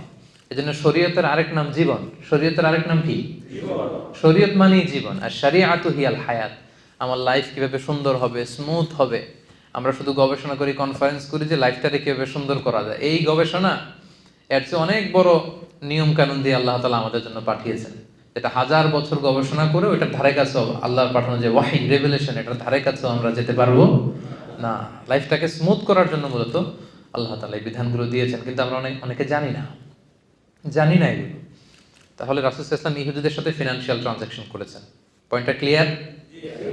আচ্ছা, এবার হচ্ছে ভিন্ন ধর্মাবলম্বী অন্য ধর্মের ভাই বোনদের কাছ থেকে কোনো ধরনের সাপোর্ট, কোনো ধরনের ধরেন let's say social support, political support, এগুলো নেওয়া যাবে কিনা? এগুলো নেওয়া যাবে কিনা? এবার আসুন যে আমরা সিরাত থেকে দেখি। রাসূল সাল্লাল্লাহু আলাইহি ওয়াসাল্লামের জীবনের একটা ছোট্ট ঘটনা আপনাদের সাথে শেয়ার করি। ওনার চাচা ইন্তেকাল করলেন। চাচার নাম কি? সবাই বলবেন কি নাম? বাবার মতো ভালোবাসতেন, শেল্টার দিতেন, উনি ইন্তেকাল করলেন। ওনার প্রথম স্ত্রীর নাম কি? খাদিজা রাদিয়াল্লাহু তাআলা আনহা। ফিনান্সিয়ালি সাপোর্ট করতেন, ঘরে তিনি সান্ত্বনা যোগাতেন। উনিও মারা গেলেন। রাসূল সাল্লাল্লাহু আলাইহি ওয়াসাল্লাম এর চেয়ে বেশি আর শকড হননি কখনো। চাচা নাই, ঘরে যে স্ত্রী সান্ত্বনা দিত উনিও নাই। রাসূল সাল্লাল্লাহু আলাইহি ওয়াসাল্লাম খুব একা বোধ করতে লাগলেন। এদিকে মক্কায় থাকার নিয়ম ছিল আমান নিয়ে থাকতে হতো। আমান মানে সিকিউরিটি। বড় বড় নেতা ছিল, গোত্র ছিল, এরা যদি সিকিউরিটি আপনাকে দেয় আপনি থাকতে পারবেন, কাইন্ড অফ ভিসা। এখনকার মালয়েশিয়ার আমার ভিসা না থাকলে আমি থাকতে পারবো না। তো এই ভিসা সিস্টেম আমান ওনার চাচা দিত। চাচা আমান দেওয়ার কারণে কেউ রাসূল সাল্লাল্লাহু আলাইহি ওয়াসাল্লামের গায়ে টাচও করতে পারত না। এখন চাচা নাই, এবার রাসূল সাল্লাল্লাহু আলাইহি ওয়াসাল্লামকে বাঁচাবে কে? স্ত্রী নাই, সান্ত্বনা যোগাবে কে? রাসূল সাল্লাল্লাহু আলাইহি ওয়াসাল্লাম এবার ভারাক্রান্ত মন নিয়ে তায়েফে চলে গেলেন, কারণ মক্কায় থাকার পরিবেশ নাই, যে কোনো সময় অ্যাটাক হবে। এতদিন অ্যাটাক করে নাই চাচার ভয়ে, এবার চাচা নাই, তায়েফে গেলেন। তায়েফের ঘটনা সবার জানা না আপনাদের? সেখানে প্রত্যাখ্যান করা হলো রাসূল সাল্লাল্লাহু আলাইহি ওয়াসাল্লামের দাওয়াতকে। শুধু প্রত্যাখ্যানই না, রক্তাক্ত করা হলো পাথর মেরে। এবার রাসূল সাল্লাল্লাহু আলাইহি ওয়াসাল্লাম যাবেন কোথায়? নিজ জন্মভূমি মক্কাতে থাকার সুযোগ নেই। পাশের সবচেয়ে কাছের সিটি 70 কিলো দূর তায়েফে গেলেন, ওখানে থাকার সুযোগ নেই। তিনি যাবেন কোথায়? এখান থেকে আবিসিনিয়াতে মুসলিমদেরকে হিজরতে পাঠিয়েছেন, অধিকাংশকে মদিনায় মুসআব ইবনে উমাইরের সাথে পাঠিয়েছেন। মক্কাতে সাপোর্ট করার মতো কেউ নাই রাসূল সাল্লাল্লাহু আলাইহি ওয়াসাল্লাম। যাবেন কোথায় আপনি? তায়েফ থেকে রক্তাক্ত হয়ে যায়েদ রাদিয়াল্লাহু তাআলা আনহুকে নিয়ে তিনি ফিরে আসলেন। মক্কায় ঢুকতেও পারতেছেন না ভয়। তখন তিনি লোক পাঠালেন যে বলো যে এমন কেউ আছে কিনা, আমি তো এমন কোনো বড় অপরাধ করি নাই, আজীবন তোমাদের শুভাকাঙ্ক্ষী ছিলাম, এমন কি কেউ আছে যে কিছুদিনের জন্য আমার জন্মভূমিতে আমাকে থাকতে দিবে? কেউ কি আছে? কেউ রাজি হয় না। রাসূল সাল্লাল্লাহু আলাইহি ওয়াসাল্লামকে আমান দেওয়ার জন্য, মানে যে ভিসা ছাড়া রাসূল সাল্লাল্লাহু আলাইহি ওয়াসাল্লাম ঢুকতে পারতেছে না মক্কায়, কেউ দিচ্ছে না। Nobody, no one except one personality. একজন ব্যক্তি আল্লাহ তাআলা ব্যবস্থা করে দিলেন, তার নাম হচ্ছে মুতঈম ইবনু আদি। তার নাম কি? মুতঈম ইবনু আদি। ওনার মনে আল্লাহ তাআলা দয়ার সঞ্চার করে দিলেন। তিনি বললেন আমি দেব। ওনার ছেলেদেরকে পাঠালেন। ওনার ছেলের নাম জুবাইর ইবনে মুতঈম রাদিয়াল্লাহু তাআলা। ছেলে মুসলমান হয়েছে, কিন্তু মুতঈম ইবনে আদির নসিবে ঈমান জোটে নাই। উনি বললেন আমি শেল্টার দেব। ছেলেদেরকে অস্ত্র দিয়ে পাঠালেন, যাও মুহাম্মদকে স্যালিউট দিয়ে গার্ড অফ অনার দিয়ে নিয়ে আসো। রাসূল সাল্লাল্লাহু আলাইহি ওয়াসাল্লাম আল্লাহর শুকরিয়া আদায় করলেন। মুতঈম ইবনে আদির ছেলেদের সাথে এসে তিনি প্রথমে কাবা তাওয়াফ করলেন। কি করলেন? আশেপাশে আবু জাহেল, উতবা, সাইবা তো জ্বলে পুড়ে ছারকার হয়ে যাচ্ছে যে আমাদের চোখের সামনে মোহাম্মদ আবার এসে তাওয়াফ করতেছে, কিন্তু কিছু করার সুযোগ নাই, কারণ ওই সময় পলিটিক্যাল বা সোশ্যাল সিস্টেমটাই এমন, কেউ যদি আমান দিয়ে ফেলে অন্য কেউ তার গায়ে টাচ করতে পারবে না, করলে যুদ্ধ বেঁধে যাবে, গোত্রীয় যুদ্ধ। কিছু করার নাই। রাসূল সাল্লাল্লাহু আলাইহি ওয়াসাল্লাম কিভাবে শেল্টার দিলেন, রাসূল সাল্লাল্লাহু আলাইহি ওয়াসাল্লাম কিন্তু এই শেল্টারের কথা ভুলে যান নাই। রাসূল সাল্লাল্লাহু আলাইহি ওয়াসাল্লাম কিন্তু এটা ভুলে যান নাই। কারো ফেভার, ছোট্ট একটা উপকার যদি তিনি কারো কাছ থেকে পেয়েছেন, রাসূল সাল্লাল্লাহু আলাইহি ওয়াসাল্লাম এটা কখনো ভুলতেন না। আমরা ভুলে যাই অনেক সময়। কেউ হেল্প করেছে, সাপোর্ট করেছে, কাজ শেষ, ঘটনাও শেষ, ভুলে যাই তাকে আমরা অনেক সময়। এই অকৃতজ্ঞতা বোধ আমাদের মধ্যে কাজ করে। রাসূল সাল্লাল্লাহু আলাইহি ওয়াসাল্লাম ভুলে যাননি। তারপরের হিস্ট্রিটা আরো অনেক পরে। এরপরে মদিনাতে তিনি হিজরত করলেন, বদরের যুদ্ধ হলো, এবার মুসলমানদের একটা শক্তিশালী অবস্থান। ওই বদরের যুদ্ধে মুসলমানরা জয়লাভ করলো।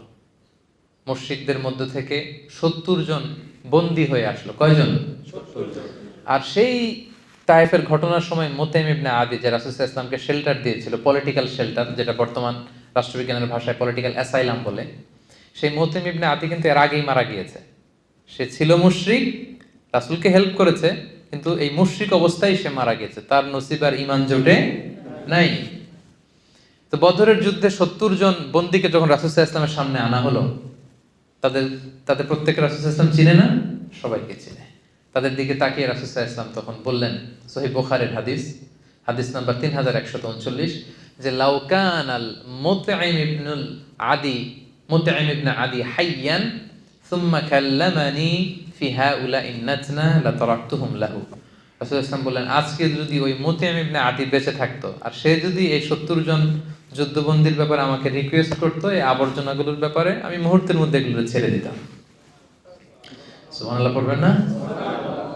মুতাইম ইবনে আদি নাই দুনিয়াতে, মারা গেছে। মুসলিম হয়ে না মুশরিক হয়ে? মুশরিক হয়ে। কথা বুঝে নাই বোধহয়। মুসলিম না মুশরিক? মুশরিক। মুশরিক হয়ে মারা গেছে। তারপরে as a token of respect, as a token of honour, তাকে সম্মান দেখাতে যে রাসূল ইসলাম বলতেছে, আজকে যদি সেই মুতাইম ইবনে আদি বেঁচে থাকতো, তার সম্মানে আজকে এই 70টা আবর্জনা, এই 70টা ময়লা আবর্জনাকে আমি উইদাউট র্যানসাম, কোনো মুক্তিপণ ছাড়াই আমি এদেরকে ছেড়ে দিতাম। কি সম্মান দেখিয়েছেন মুতাইমকে। কেন সম্মান দেখালেন? দেখি, আগে হেল্প করছিল, বিপদের দিনে পলিটিক্যাল অ্যাসাইলাম পেয়েছিলেন তিনি মুতাইম ইবনে আদির কাছ থেকে। এটা রাসূল ইসলাম ভুলে যাননি। এই ঘটনাটা রিভিল করার কারণ হচ্ছে, এখানে কয়েকটা জিনিস শিখলাম। এক হচ্ছে, প্রয়োজনে ক্রাইসিস মোমেন্টে অন্য ধর্মের লোকদের থেকেও পলিটিক্যাল সাপোর্ট নেওয়া যায়, যেটা রাসূল সাল্লাল্লাহু আলাইহি ওয়াসাল্লাম নিজেই নিয়েছেন তার সিরাতে, ঠিক কি না? নিজে গ্রহণ করেছেন, পলিটিক্যাল সাপোর্ট নিয়েছেন। এবং আরেকটা ব্যাপার যেটা শিক্ষণীয়, সেটা হচ্ছে যে কারো ফেভারকে কখনো ভুলে না যাওয়া। রাসূল সাল্লাল্লাহু আলাইহি ওয়াসাল্লাম তাকে সেখানে সম্মান দেখিয়েছেন, যদিও সে মুশরিক। যদিও কি ছিল? মুশরিক। তার মানে মুশরিক হইলেই আপনি ফেলে দিয়েন না, একেবারে কাফের হইলেই ফেলে দিয়েন না। আর যদি বেঁচে থাকে তাহলে তো ফেলে দেওয়ার সুযোগই নাই, কারণ তার একেবারে শেষ নিঃশ্বাস ত্যাগ করার আগ পর্যন্ত কালিমা পড়ে ঈমান আনার সুযোগ আছে না নাই? ওই যে ইহুদি ছেলেটা একেবারে শেষ মুহূর্তে শেষে কালিমা পড়েছিল। সো এরকম প্রয়োজনে আপনি কিন্তু সোশ্যাল সাপোর্ট, পলিটিক্যাল সাপোর্ট, এটা অমুসলিম হলেও প্রথমে তো আপনি মুসলিমদের কাছ থেকে নেওয়ার চেষ্টা করবেন, কিন্তু রাসূলুল্লাহ সাল্লাল্লাহু আলাইহি ওয়াসাল্লামের ওই প্রেক্ষাপটে, ওই সময়ে, ওই সার্কামস্ট্যান্সে ওই সুযোগ কিন্তু ছিল না। ফলে তিনি মুশরিকের কাছ থেকেও ফেভার নিয়েছেন, সাপোর্ট নিয়েছেন। এবং সেই বদরের যুদ্ধের সেই বিজয়ের মুহূর্তে রাসূল সাল্লাল্লাহু আলাইহি ওয়াসাল্লাম ওই সাপোর্টের কথা ভুলে যান নাই। আমরা বেমালুম ভুলে যাই। আমরা কি করি? ভুলে যাই। এজন্য কারো সাপোর্ট যেন আমরা ভুলে না যাই। আচ্ছা, এবার আমরা শুনবো যে নন মুসলিম যারা আছে তাদের কোনো ভালো কাজের প্রশংসা করা যাবে কিনা, তাদেরকে রেসপেক্ট দেখানো যাবে কিনা, তাদের কোনো কাজের এপ্রিসিয়েশন করা যাবে কিনা, এটা আমরা এখন জানবো। রাসূলুল্লাহ সাল্লাল্লাহু আলাইহি ওয়াসাল্লাম 7ম হিজরিতে পৃথিবীর বড় বড় সুপার পাওয়ারদের কাছে চিঠি লিখেছিলেন। আমি একটু আগে বলেছিলাম, মনে আছে আপনাদের? আচ্ছা, চিঠির ভাষাটা কি ছিল জানেন? ভাষাটা ছিল সালামুন আলা মান ইত্তাবা আল হুদা, শান্তি তার উপর যে হেদায়েতকে মেনে নিতে চায়। আসলিম তাসলাম, ইসলাম মানো শান্তিতে থাকবা, দুনিয়াতেও থাকবা, আখিরাতেও থাকবা। আর শুরু করতেন তিনি চিঠিটা এইভাবে। ওই চিঠির কপি কিন্তু এখনো আছে। আপনি তুরস্কের জাদুঘরে যদি যান, ওখানে ওইটার কপি এখনো আছে, সংরক্ষণ করা আছে। রাসূল সাল্লাল্লাহু আলাইহি ওয়াসাল্লামের সাহাবীদের দেয়া লেখানো যে চিঠি, সেখানে চিঠির শুরুটা ছিল এরকম, মিন মুহাম্মাদিন রাসূলিল্লাহ ইলা হিরাকলা আযীমির রোম। ধরেন হিরাক্লিয়াসের কাছে যে চিঠি লিখেছেন, রোমের বাদশা, রাসূল সাল্লাল্লাহু আলাইহি ওয়াসাল্লাম শুরু করতে বলেছেন এভাবে সাহাবীকে যে লিখো মিন মুহাম্মদ রাসূলিল্লাহ, মানে এটা কার পক্ষ থেকে? মুহাম্মদ রাসূলুল্লাহ ওনার পক্ষ থেকে। কার প্রতি? ইলা হিরাকলা, মানে হিরাক্লিয়াসের প্রতি। এতটুকু বললেই হয়তো। এরপর রাসূল সাল্লাল্লাহু আলাইহি ওয়াসাল্লাম একটা শব্দ ব্যবহার করেছেন, উনি বলেছেন আযীমির রোম, মানে উনি সাধারণ লোক না, উনি হচ্ছেন রোমের আজিম, highness, the royal highness, the majesty. আপনি দেখবেন যে কেউ যদি কিং হয়, হ্যাঁ, কুইন হয় বা প্রেসিডেন্ট হয়, তাকে সম্মান করে এরকম বলতে হয় যে মাননীয়, মাননীয় প্রধানমন্ত্রী, তারপর মাননীয় রাষ্ট্রপতি, এরকম বলে না? রাসূল সাল্লাল্লাহু আলাইহি ওয়াসাল্লাম এই শব্দটা ব্যবহার করেছেন। কিন্তু হিরাক্লিয়াসের ধর্ম কি আমি ভাই? খ্রিস্ট ধর্ম, খ্রিস্টান ধর্মে খ্রিস্টান। তাহলে খ্রিস্টান একজন বাচ্চার কাছে চিঠি লিখতে যেও তাকে রেসপেক্ট করার কথা আল্লাহ রাসূল সাল্লাল্লাহু আলাইহি ওয়াসাল্লাম ভুলে যায় নাই। আল্লাহু আকবার। কি নবী আমরা পেয়েছি, যেইখানে যতটুকু সেন্সিবিলিটি থাকা দরকার ছিল, সিক্স সেন্সের পুরোটা কাজে লাগিয়ে তিনি দাওয়া কাজ করেছেন, মানুষকে গাইড করেছেন, মানুষকে এডুকেট করেছেন, ইনস্ট্রাক্ট করেছেন। মিন মুহাম্মদ রাসূলিল্লাহ ইলা হিরাকলা আযীমির রোম, মিন মুহাম্মদ রাসূলিল্লাহ ইলা হিরাকল, মুহাম্মদের পক্ষ থেকে হিরাক্লিয়াসের প্রতি, শেষ, খালাস। এরকম হইলে তো হইতো না।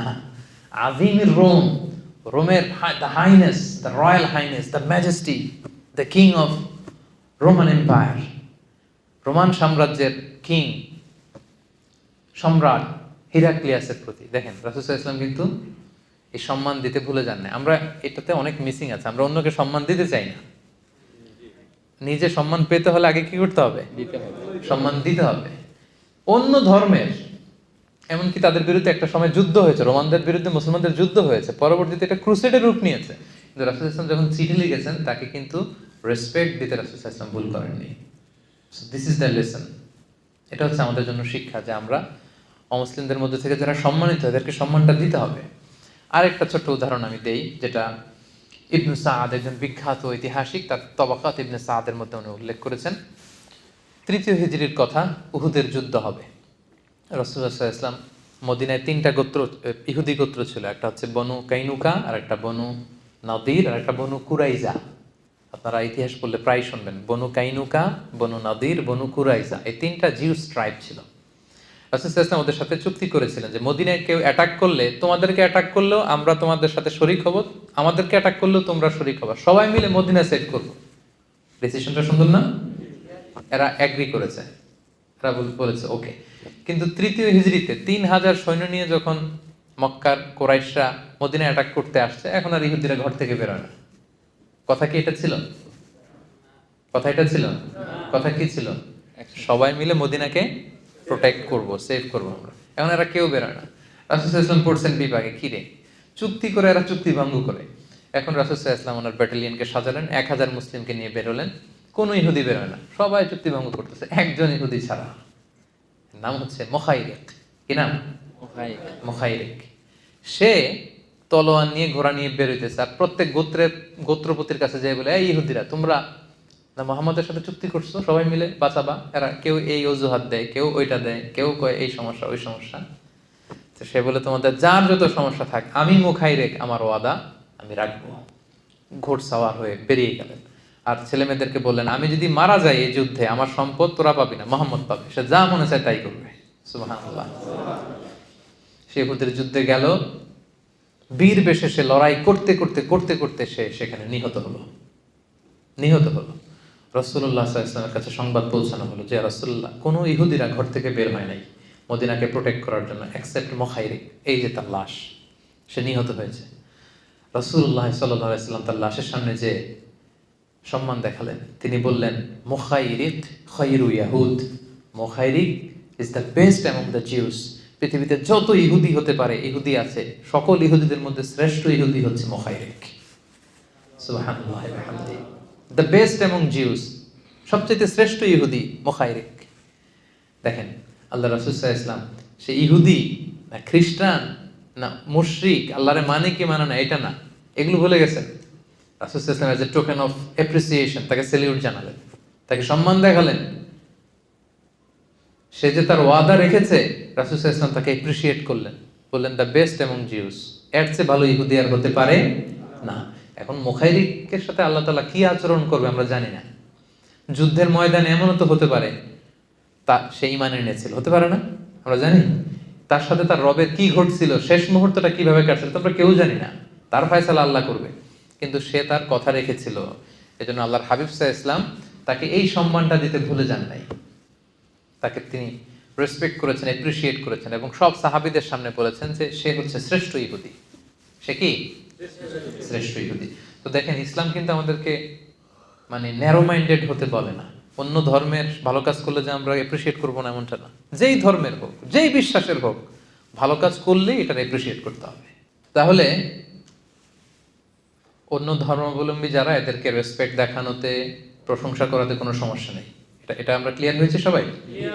আচ্ছা, তাহলে এটা আমাদেরকে খেয়াল রাখতে হবে যে অন্য ধর্মের হলেই যে তারা খারাপ এবং সবাইকে এক পাল্লায় মাপা, এটা আমাদের একটা বড় সমস্যা। সবাইকে কিন্তু এক পাল্লায় মাপা যাবে না। সিম্পল একটা উদাহরণ দিয়ে যদি আমি আপনাকে বলি, আবু তালেব কি মুসলিম ছিল না মুশরিক? এটা উত্তর দিতে হবে সবাই, নাহলে বোঝা যাবে না। আবু তালেব রাসূল সাল্লাল্লাহু আলাইহি ওয়াসাল্লামের চাচা, মুসলিম না মুশরিক? মুশরিক। আবু জাহাল মুসলিম না মুশরিক? আচ্ছা, আবু তালেব কি অবস্থায় মারা গিয়েছে, মুসলিম না মুশরিক অবস্থায়? আবু জাহেল কি অবস্থায় মারা গিয়েছে? তাহলে আবু তালেব, আবু জাহেল দুইজনই মুশরিক, দুইজনই শিরকের উপর ইন্তেকাল করেছে, কিন্তু দুইজন কি এক? কথা বলেন, দুইজন কি এক? এক পাল্লায় মাপা যাবে? যাবে না তো। আবু তালেব রাসূল সাল্লাল্লাহু আলাইহি ওয়াসাল্লামের চাচা, আজীবন শুধু লা ইলাহাটাই পড়ে নাই আর সব করেছে, শুধু লা ইলাহাটাই পড়তে পারে নাই। জানি না আল্লাহ তাআলা ওনার সাথে কি আচরণ করবেন। শুধু লা ইলাহাটাই পড়ে নাই, রাসূল সাল্লাল্লাহু আলাইহি ওয়াসাল্লামকে আগলে রেখেছে, আমান দিয়েছে, পলিটিক্যাল সাপোর্ট, সামাজিক সাপোর্ট, নিজের ছেলের চেয়ে বেশি আদর করেছে। আলী রাদিয়াল্লাহু তাআলা আনহু ওনার আপন ছেলে, জাফর ইবনে আবু তালেব আপন ছেলে, এদের চেয়ে বেশি আদর করেছে আল্লাহ রাসূল সাল্লাল্লাহু আলাইহি ওয়াসাল্লামকে, কিন্তু শিরকের উপর ইন্তেকাল করেছে। আর আবু জাহাল, এমন কোনো সুযোগ নাই রাসূল সাল্লাল্লাহু আলাইহি ওয়াসাল্লামের বিরুদ্ধে যেটা সে কাজে লাগায় নাই। আজীবন কষ্ট দিয়েছে আমার নবীকে, বদরের যুদ্ধের শেষ নিঃশ্বাস ত্যাগ করা পর্যন্ত ইসলামের বিরুদ্ধে কাজ করে গিয়েছে। এও মুশরিক, এও মুশরিক, দুই মুশরিক কি এক? কথা বলেন। তাহলে সবাইকে এক পাল্লায় মাপা যাবে না, বুঝতে পেরেছেন? যদিও ভিন্ন ধর্মের হয়, অন্য ধর্মের হয়, তারা সবাই এক নয়। সিম্পলি আমরা এদেরকে তিনটা ক্যাটাগরি করতে পারি, তিনটা ক্যাটাগরি। এক নম্বর হচ্ছে যে যারা ইসলামের বিরুদ্ধে বিষোদ্গার ছড়ায়, আমাদের বিরোধী, আমাদের সাথে যুদ্ধ অবস্থায় আছে, তাদের সাথে আমাদের রিয়েকশন একরকম, কি বলেন? তাই না? যারা আমাদের বিরোধী, আমাদের সাথে যুদ্ধে লিপ্ত হতে চায়, তাদের সাথে রিয়েকশন একরকম। আরেকটা হচ্ছে নিউট্রাল, যারা অমুসলিম, পৃথিবীর বিভিন্ন দেশে যে অমুসলিম সাধারণ জনগণ, এদের সাথে আমাদের কোনো বিরোধ আছে? এদের সাথে আমাদের সুসম্পর্ক থাকবে, ফ্রেন্ডশিপ থাকবে। আরেকটা আছে শুধু নিউট্রালই না, বরং আমাদেরকে ভালোবাসে, এরকমও ভিন্ন ধর্মী আছে না নেই? যে বললাম না যে অনেক হিন্দু আমাদের প্রোগ্রামগুলোতে আসে। খুলনায় আমার একটা প্রোগ্রাম ছিল, আমার বলতেছে আয়োজক কমিটি, হুজুর কয়েকশো হিন্দু আসছে আপনার আলোচনার সাথে, কয়েকশো। ধর্ম কি? সবাই বলেন। কিন্তু তাফসীর শুনতে আসছে। তো তার তুলনা আর যারা ইসলামের বিরুদ্ধে যদি অন্য ধর্মের কেউ শত্রুতা করে, এই দুই গ্রুপ কি একরকম? কখনোই না।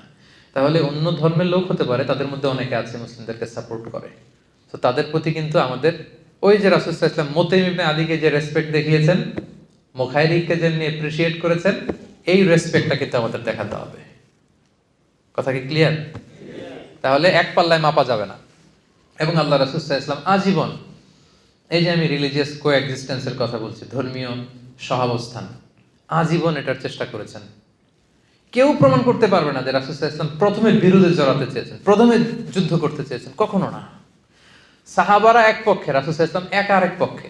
সব সাহাবারা বলে, ইয়া রাসূলুল্লাহ, আমাদের দেহের এক ফোঁটা রক্ত থাকতে উমরা না করে আমরা ফিরবো না, আমাদের তলোয়ার দরকার নেই, আমাদের হাতের লাঠি দিয়ে আমরা এদের সাথে যুদ্ধ করবো। রাসূল সাল্লাল্লাহু আলাইহি ওয়াসাল্লাম বললেন, না, পিস ট্রিটি করো, পিস এগ্রিমেন্ট, হুদায়বিয়ার সন্ধি। আল্লাহ তাআলা এটাকেই ফাতহুম মুবিন বলেছেন, ইন্না ফাতাহনা লাকা ফাতহাম মুবিনা। রাসূল সাল্লাল্লাহু আলাইহি ওয়াসাল্লাম অনেক ভিশনারি ছিলেন এবং ঠিকই এটা প্রকৃত বিজয় হিসেবে ইসলামের জন্য এসেছে। তাহলে দেখেন, এই যে পিস ট্রিটি হলো, পিস এগ্রিমেন্ট মক্কার কুরাইশদের সাথে, এদের ধর্ম কি ছিল? পেগানস, আইডোলেট্রিতে বিশ্বাসী ছিল, মানে মুশরিক। দেখেন, মুশরিকদের সাথে রাসূল সাল্লাল্লাহু আলাইহি ওয়াসাল্লাম কি করে? পিস ট্রিটি করে। আর আমরা মুসলিম ভাই বসতে পারি না এক টেবিলে। আমিও মুসলিম, আমিও ইসলামী দলের প্রধান, উনিও ইসলামী দলের প্রধান।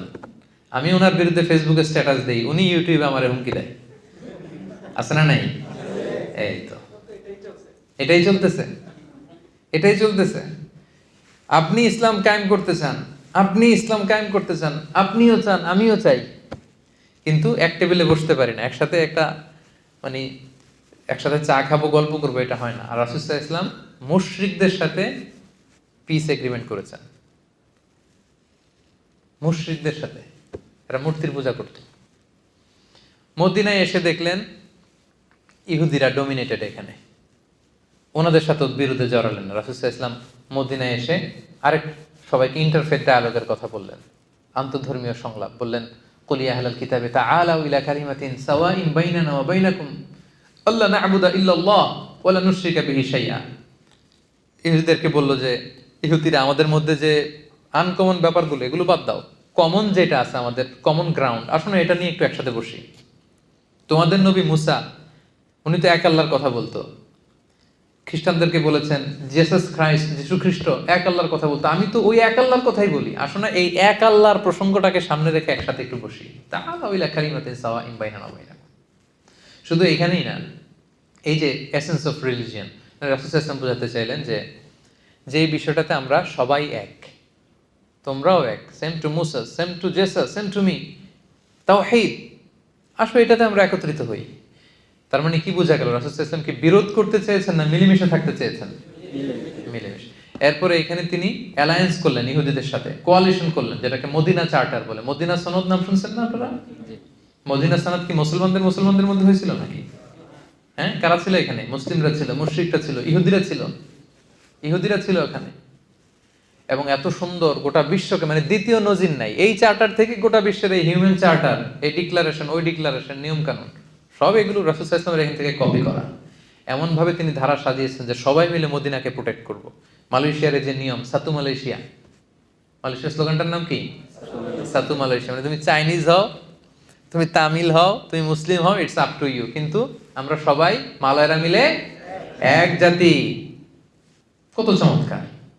মানে একটা nice role model of religious coexistence Malaysia, আলহামদুলিল্লাহ, very nice role model of religious coexistence. সবাই মিলে সাথে মালয়েশিয়া, এক মালয়েশিয়া, এটাই করেছিলেন রাসূল সাল্লাল্লাহু আলাইহি ওয়াসাল্লাম। সবাই মিলে আমরা মদিনাকে রক্ষা করব, কেউ কারোর বিরুদ্ধে যুদ্ধে জড়াবো না, স্ব ধর্ম স্বাধীনভাবে পালন করব।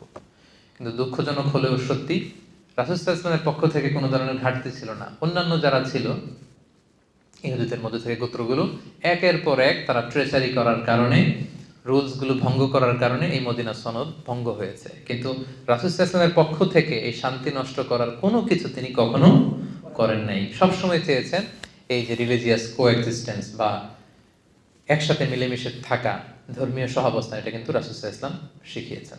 সর্বশেষ কথা, শেষ কথা বলি, শেষ পয়েন্টটা আমাদের ছিল, সেটা হচ্ছে মুসলিম ল্যান্ডে অমুসলিম সংখ্যালঘুদের অধিকার। আরবিটা বলবো না, শুধু বাংলা হাদিস দুটা বলি। দেশ মুসলিম, এখানে যদি সংখ্যালঘু অন্য ধর্মের হিন্দু থাকে, বৌদ্ধ থাকে, তাদের রাইটের ব্যাপারে দেখেন ইসলাম কতটা ভয়ঙ্কর হুঁশিয়ারি দিয়েছে। আল্লাহ রাসূল সাল্লাল্লাহু আলাইহি ওয়াসাল্লাম বলেন, হাদিসটা সহিহ, যে কেউ যদি কোনো সংখ্যালঘুর উপর অত্যাচার করে, তার উপর জুলুম করে, সে যেটার প্রাপ্য এটা থেকে যদি কেউ বঞ্চিত করে, তাহলে কিয়ামতের ময়দানে আমি রাসূল সাল্লাল্লাহু আলাইহি ওয়াসাল্লাম তার পক্ষে, ওই মুসলিমের বিপক্ষে বাদী হয়ে আল্লাহর কোর্টে দাঁড়াবো। সুবহানাল্লাহ পড়তে বললেন না? আপনি নামাজ পড়তে পড়তে কপালে দাগ ফেলাই দিয়েছেন, দাড়ি রাখতে রাখতে এত লম্বা জুব্বা, এরপরে হিন্দুদের বাড়ি দখল করতেছেন আর বলতেছেন আপনি বড় হাজী সাহেব। আল্লাহ রাসূল সাল্লাল্লাহু আলাইহি ওয়াসাল্লাম বলেন কিয়ামতের দিন আল্লাহ রাসূল ওই হিন্দুর পক্ষে থাকবে, আপনার বিপক্ষে।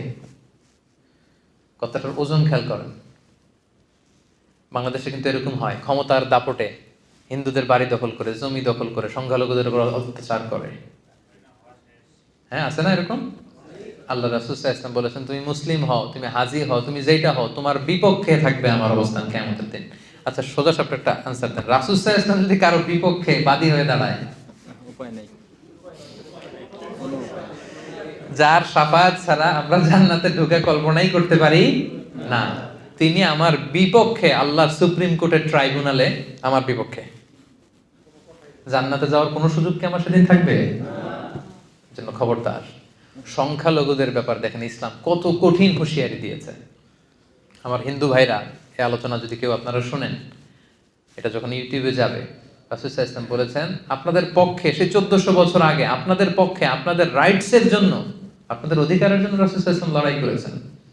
স্পষ্ট ঘোষণা, সংখ্যালঘুদেরকে আক্রমণ করলে, এদের উপর অত্যাচার করলে, জুলুম করলে, এদের প্রাপ্য অধিকার থেকে বঞ্চিত করলে আমি নবী কিয়ামতের দিন সংখ্যালঘুর পক্ষে দাঁড়াবো, তার বিপক্ষে দাঁড়াবো। হাদিস নাম্বার 1। হাদিস নাম্বার 2, আল্লাহ রাসূল সাল্লাল্লাহু আলাইহি ওয়াসাল্লাম বলেন, কেউ যদি কোনো সংখ্যালঘুকে অন্যায়ভাবে হত্যা করে, কি করে? মানে এটা আরো ভয়ঙ্কর, এটা সহিহ বুখারীর হাদিস, হাদিস নাম্বার 6914। সংখ্যালঘুকে যদি অন্যায়ভাবে কেউ হত্যা করে, আল্লাহ রাসূল সাল্লাল্লাহু আলাইহি ওয়াসাল্লাম বললেন কিয়ামতের দিন সে জান্নাতে তো যাবেই না, জান্নাতের ঘ্রাণও পাবে না।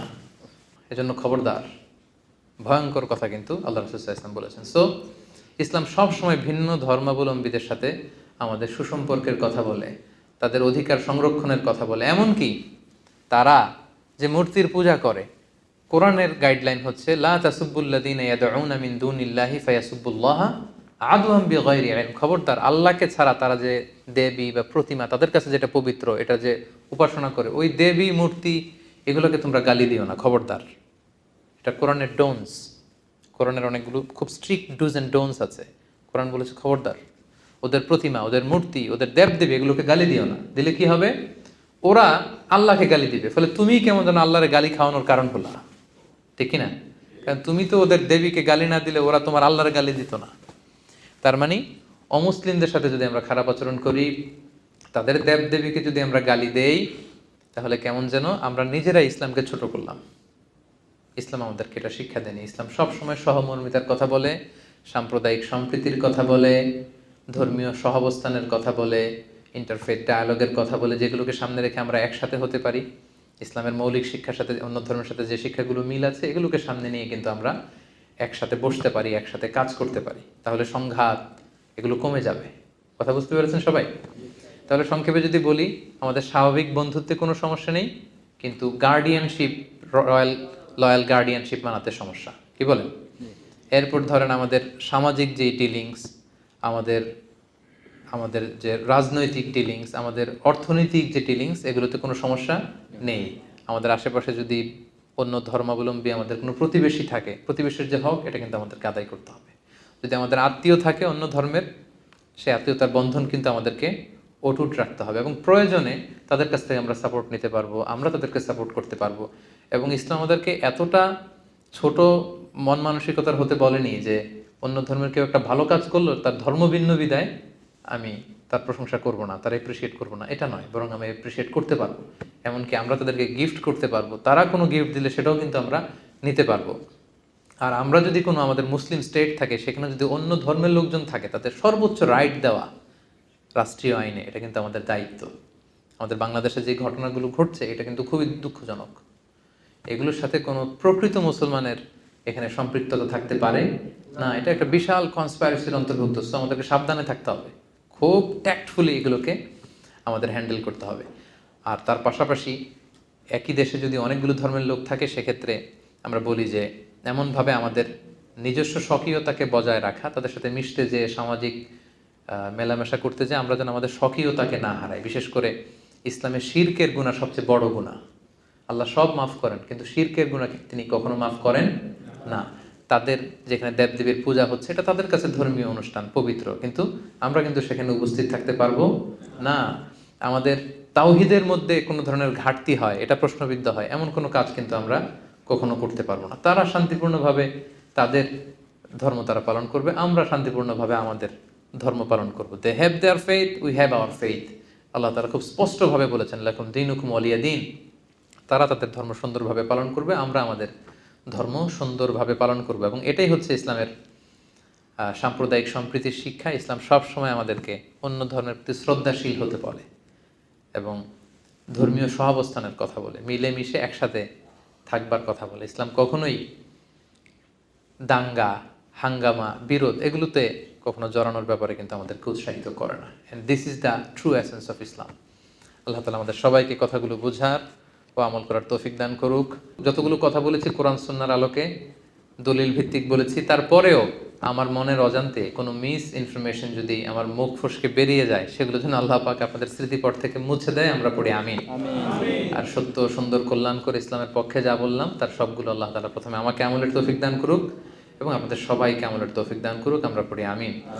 হাদা মা ইনদি ওয়াল ইলমু ইনদাল্লাহ আলাইহি তাওয়াক্কালতু ওয়া ইলাইহি উনীব। ওয়াসসালামু আলাইকুম ওয়া রাহমাতুল্লাহি ওয়া বারাকাতুহু।